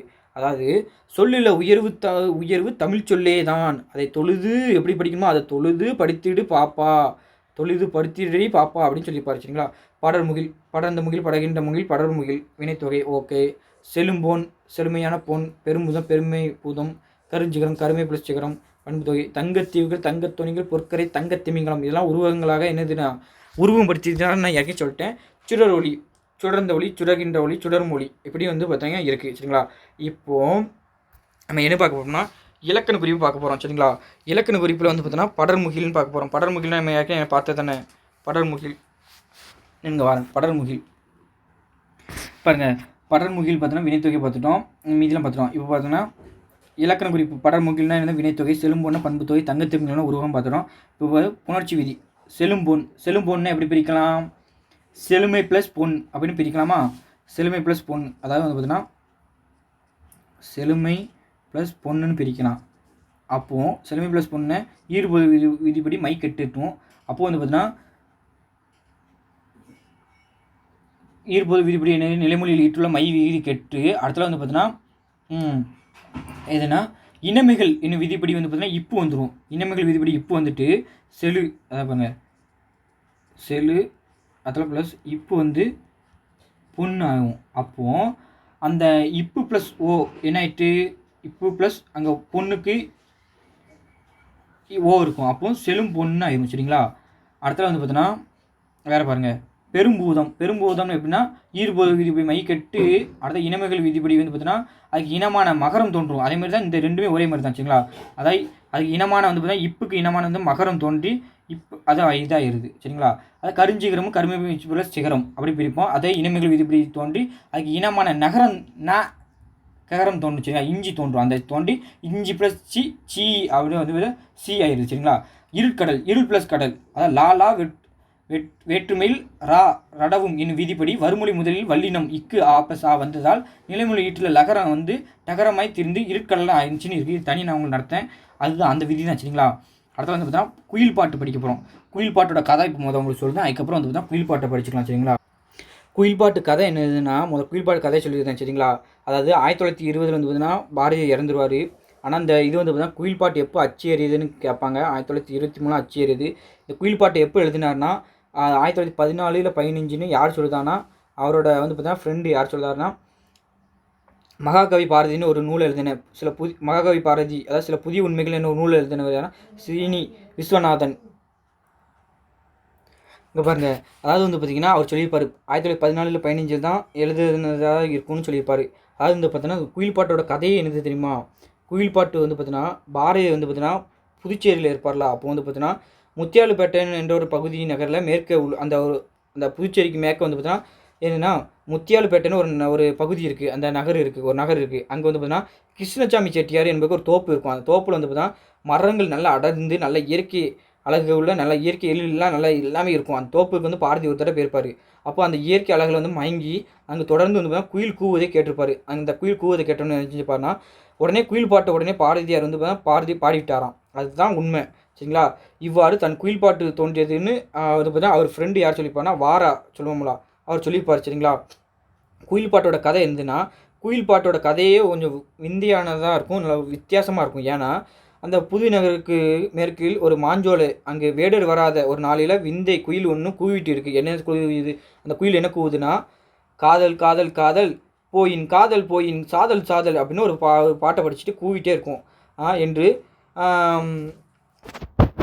ஒரு இன்பமும் வெறியும் துயரமும் கலந்த ஒரு ஃபீலிங்கில் அந்த குரலில் ஒரு குயில் பாடியதை இந்த பாரதியார் போய் பார்க்காரு. அதை கவிஞன்னா அங்கே யாருன்னா பாரதியார் கேட்டார். அப்போது குயிலே உன் துயரம் யாது என்று அதனிடம் வினாவினார். அப்போ என்ன செஞ்சவா வினாயிருப்பார். அப்போது நான் மனிதர்களின் மொழியெல்லாம் அறியையும் பேர் பெற்றிருக்கேன், ஆனால் பாட்டில் நெஞ்சை பறிகொடுத்தேன், இப்பொழுது காதலை வேண்டி கரைக்கின்றேன் என்றது அந்த பெண் குயில். நான் காதலை வேண்டி கரைந்துட்டு இருக்கேன் அப்படின்னு யாருக்காண்டி கரைக்கிறாருன்னா அது ஒரு கதை இருக்குது பின்னாடி நான் சொல்கிறேன் பாருங்கள். அந்த கவிஞனுக்கு குயில் மீது அடங்காத காதல் பிறந்து விட்டது. உடனே இருந்துச்சுன்னா அந்த நேரத்தில் மற்ற பறவைகள் எல்லாம் சோலைக்கு வந்துவிட்டன. உடனே வந்து பார்த்தீங்கன்னா அந்த காதலுக்குரிய தனிமை போய்விட்ட சூழலில் அந்த காதலுக்குரிய தனிமை வந்து குயிலுக்கு போயிட்டு உடனே வந்து பார்த்தீங்கன்னா எல்லாம் மற்ற இதெல்லாம் வந்துட்டுல, அதனால வந்து பார்த்தீங்கன்னா குயில் என்னதுன்னா கவிஞரை 4ஆம் நாள் இடத்துக்கு நீ 4 நாள் கழித்து இந்த இடத்துக்கு வா அப்படின்னு சொல்லிட்டு மறைந்து விடுகிறது. உடனே வந்து பார்த்தீங்கன்னா அப்படி மறைஞ்சு விட்டுட்டு அடுத்த வந்து பார்த்தீங்கன்னா கவிஞன், அதாவது இந்த பாரதியார் வந்து பார்த்தீங்கன்னா காதல் மனம் உறங்கவில்லை. நைட்லாம் உறங்கவே விடலை, தூக்கமே வரல பாரதியாருக்கு. காதலியை பிரிந்த துயர் வருத்த மறுநாளே சோலைக்கு சென்று விடுறாரு. ஆனால் குயில் என்ன சொன்னிச்சு 4 நாள் கழிச்சு 4ஆம் நாள் தான் வான்னு சொன்னிச்சு. இவர் மறுநாளே போயிருந்தாரு. மறுநாள் போனோன்னு பார்த்தோன்னா அந்த குயில் என்ன செஞ்சு ஒரு குரங்கோட காதல் மொழி பேசி கொண்டு இருக்குது. ஒரு குரங்கிட்ட அதே பாட்டை சொல்லிட்டு இருக்குது. நீச கருங்குயில் நெருப்பு சுவை அந்த குரலில் வந்து பார்த்தா அந்த அதே சொல்லுது. என்ன சொல்லுன்னா காதல் காதல் காதல் என்று முந்தின நாள் சொன்ன அந்த அதே பாட்டை வந்து பார்த்தா அப்படி இது ஏன்னா ஒரு இசைப்பாட்டு சரிங்களா, அதே பாட்டை வந்து பார்த்தா அப்படி பாடிக்கொண்டே இருக்குது. குரங்கின் அழகையை பாராட்டி அந்த பேசிகிட்டு இருக்குது. உடனே என்ன செஞ்சுருவாரு, என்னடா இனி 4 நாள் கழிச்சு வா லவ்னு பண்ணன்னு சொல்லிட்டு, நீக்கு என்னன்னா குரங்கூட லவ் பண்ணிட்டு இருக்கியா அப்படின்னு உடனே அந்த ஒரு வாளை எடுத்து வந்து பார்த்தீங்கன்னா குருவி குரங்கு மீது வீசிடுவார். உடனே குரங்கு வந்து பார்த்தீங்கன்னா தாவி ஒளிந்துரும். குயிலும் வந்து பார்த்தீங்கன்னா பிற பறவைகளோட மறைஞ்சிரும். அடுத்தால வந்து பார்த்தீங்கன்னா இப்படி போயிட்டு அடுத்தால வந்து பார்த்தீங்கன்னா இரவு முழுதும் ஒரே தூக்கமே வரல பாரதியாருக்கு. இருந்து 3ஆம் நாள் காலையிலையும் அதே கவிஞர் அதே சோலைக்கு போகிறாரு. அப்போ பார்த்தா அந்த குயில் என்ன செய்யுதுன்னா ஒரு காளை மாடுன்னு சொல்லுவாங்க, இல்லைன்னா வந்து பார்த்தீங்கன்னா இது எருதுன்னு சொல்லுவாங்க, இல்லைன்னா வந்து பார்த்தீங்கன்னா இது கிழட்டு காளைன்னு சொல்லுவாங்க. இப்படி நிறைய பேர்கள் சொல்லுவாங்க சரிங்களா. அது வந்து மாடு ஒன்றோட அதே காதல் மொழி பேசிகிட்டு இருக்கு. என்னத்தை பாரதியார்ட்ட எப்படி சொல்லிச்சோ அதே தான் சொல்லுது. காதல் காதல் காதல் என்று அந்த பாட்டை அப்படி சொல்லிட்டே இருக்குது. எதுனா காதல் காதல் காதல் காதல் போயின் சாதல் சாதல் அப்படின்னு அதே பாட்டு சொல்லி அதேமாதிரி இறக்க கொண்டு அதை லவ் பண்ண பார்க்கு. அதில் வந்து பார்த்தோன்னா அந்த அதே பாட்டில் சோலை முழுவதும் குயில் சொக்க வைத்து கொண்டிருந்தது. அதான் அந்த கவிஞன் சினம் பெருக அதில் வந்து பார்த்தீங்கன்னா பாரதியாருக்கு 2ஆக கோவம் வந்துட்டு, என்னடா முதல் நாள் நம்மகிட்ட லவ் சொன்னிச்சு, 2ஆம் நாள் குரங்கிட்ட சொன்னிச்சு, 3ஆம் நாள் எருதுகிட்ட சொல்லுத மாடுகிட்ட சொல்லுதுன்னு கோவம் வந்து 3ஆம் நாள் என்ன செஞ்சுட்டான்னா கோவம் வந்தோன்னு வந்து பார்த்தீங்கன்னா அந்த பெரிய வாழை எடுத்து உருவி காளையின் மீதும் அந்த வீசா குயிலும் எல்லாம் பறஞ்சு ஓடிட்டு 4ஆம் நாளும் கவிஞன் வந்து பார்த்தீங்கன்னா சோலையில் குயிலை சந்தித்து 4ஆம் நாள் வராரு. அதேமாதிரி குயில்கிட்ட கேட்கு, நீ என்ன வஞ்சக பொய்மையை எடுத்து உரைக்க, குயில் கண்ணீரில் வந்து பார்த்தா நீ என்ன செஞ்ச அப்படின்னு வந்து ஏசுத்தாரு. அப்படி ஒரு பாட்டு வரும், நல்லா சூப்பராக இருக்கும். அதுக்கப்புறம் வந்து பார்த்தீங்கன்னா நீ என்ன செஞ்ச அப்படின்னு கேட்க குயில் வந்து கண்ணீரில் நீர் சிந்தி தன் முற்பிறவி கதையை சொல்லுது. நான் சேர நாட்டு மலைச்சாரலில் பிறந்த சின்ன குயிலி என்பவள் அப்படின்னு சொல்லுது. நான் யாருன்னா நான் சேர நாட்டில் பிறந்த சின்ன குயிலி அப்படின்னு ஒரு மலைச்சாரலில் நான் பிறந்த ஒருத்தி. தான் மாம மகன் யாருன்னா மாடன் என்பவனையும் அவருக்கு அந்த குயில் இருக்கலாம் அந்த அவளுக்கு மாமன் மகன் ஒருத்தன் உண்டு. யாருன்னா மாடன், அவன் தான் மாடன்னு ஒருத்தன் உண்டு. அதுதால வந்து பார்த்தோன்னா தனக்காக மனம் நிச்சயிக்கப்பட்ட அவள் அப்பா வந்து பார்த்தீங்கன்னா ஒருத்தனை நிச்சயதார்த்தம் பண்ணியிருப்பார். அவன் யாருன்னா குரங்கன் அப்படின்னு நெட்ட குரங்கன்னு ஒருத்தன் உண்டு.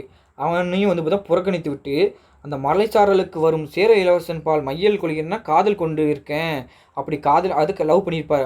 அதான் நான் வந்து மாமன் பையனையும் லவ் பண்ணியிருக்க மாட்டான் அந்த குயிலி. யார் தான் பார்த்து வச்ச பொண்ணையும் மாப்பிள்ளையும் லவ் பண்ணியிருக்க மாட்டார்.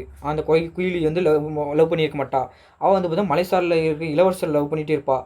அப்போ வந்து பார்த்தீங்கன்னா அந்த இளவரசனை வந்து பார்த்தீங்கன்னா என்ன செஞ்சிருவாங்கன்னா அந்த மாடன் இருக்காங்களா மாமன் பையனும் நிச்சயத்தை பார்த்து வச்சுப்போம்னா அவனும் வந்து சேர்ந்து என்ன செஞ்சான் இளவரசர் வந்து வெட்டி வீழ்த்திடுவாங்க, வெட்டி கொண்டுருவாங்க. உடனே அந்த வந்து பார்த்தீங்கன்னா மறுபிறப்பில் நம்ம சந்திப்பதாக கூறி இளவரசர் வந்து பார்த்தீங்கன்னா இறந்து விடுவார், கண்ணை மூடிடுவார். அப்போ மறுபிறப்பில் காதில் சேர முடியாதவாறு மாடனும் குரங்கும் இடையூறு செய்துக்கிட்டே வராங்க. இந்த பிறப்பில் தான் அதான் இது இப்படி பார்த்தீங்கன்னா இது குரங்காவும் காளையாகவும் வந்தாங்களா மாடாகவும் அது யாருன்னா அதே தான் அந்த மாடனும் நெட்ட குரங்கும் அந்த மாடனும் தான் வந்து பார்த்தீங்கன்னா இப்போ வந்து பார்த்தீங்கன்னா அப்படி சேரக்கூடாதுன்னு அவங்களுக்கு வந்து மாடனுக்குலாம் வந்து பார்த்தீங்கன்னா இது தெரியும், மந்திரம் தெரியும். அப்படி வந்து பார்த்தீங்கன்னா இடையூறு செஞ்சுட்டு இருப்பாங்க. குயிலியே குயிலாக மாற்றியும் விடுதாங்க. குயிலியே பிறந்திருப்பான் மறுபிறப்பில் அவளை குயிலாக மாற்றி விடுவாங்க. இந்த கதையே வந்து பார்த்தீங்கன்னா பொதிய மாலையில் இருக்காங்களா அந்த முனிவர் அவர் வந்து பார்த்தீங்கன்னா குயிலிடம் கூறி விட்டு அதன் சாபம் உனக்கு நீங்கணும்னா தொண்டை நாட்டு மாஞ்சோலையில் உள்ள தீரும் என்று சொல்லியிருப்பார். தொண்டை நாட்டில் இங்கே மாஞ்சோலையில் அது தீருன்னு சொல்லிட்டு வந்திருப்பார். உடனே வந்து பார்த்தா கவிஞன் வந்து பார்த்தீங்கன்னா பாரதியார் நினச்சிப்பார், ஐயோ நான் தப்பாக நினச்சிட்டோமா, உன்னை வந்து இப்படி கொண்டு எரிஞ்சிட்டேன் அப்படின்னு நினச்சிட்டு பழம்பிறப்பெல்லாம் சொன்னதுக்கப்புறம் மாடன் குரங்கின் மாமா பையன் இருக்கோம்ல அவனோட செயல் எல்லாத்தையும் உணர்ந்து புரிஞ்சுக்கிடுவார். யார் பாரதியார் புரிஞ்சுக்கிட்டோன்னு குயிலை வந்து முத்தமிட்டோன்னு அந்த குயில் வந்து என்னச்சுன்னா மறைஞ்சு அங்கே கொள்ளை வனப்புடைய பெண் அந்த ஒரு பெண்ணு நிற்பா, பெண்ணாயிருவா. அந்த பெண் வந்து பார்த்தீங்கன்னா அந்த பெண்ணை தழுவி முத்தமிட்டு ஆழ்ந்திருக்கும் போது என்ன ஆயிரும்னா கனவு வந்து பார்த்தீங்கன்னா முழிச்சிருவார். அதான் என்னதுன்னா அப்போ பார்த்தா பெண்ணு சோலை ஆகிய எல்லாம் மறைந்து அதெல்லாம் மறைஞ்சிரும். பெண்ணு மறைஞ்சிரும், சோலை எல்லாம் எங்கெல்லாம் இருக்காரு அந்த கனவுலாம் கண்டதை மறைஞ்சிட்டு அவர்கிட்ட என்னதெல்லாம் இருக்கும்னா அவருக்கு பக்கத்தில் சுவடி, எழுதுகோல், பத்திரிக்கை, பழம்பாய் ஆகிய சூழ்ந்த தன் வீட்டில் இருப்பதை கண்டிருப்பார். இதெல்லாம் இருக்கதான் பார்த்துட்டு இருப்பார். அடுத்தலாம் பார்த்தா என்ன தெரியும்னா இது கனவு அப்படின்னு தான் ஒரு கனவு மாதிரியே எழுதி அந்த பெண்ணுக்கு முத்தமிட்டது எல்லாமே ஒரு கனவாக தான் இருக்கும். அதனால் வந்து ஒரு இசை பாடல் நல்லா அருமையாக இருக்கும். பாட்டு ரொம்ப ரொம்ப நல்லாயிருக்கும் பாட்டு.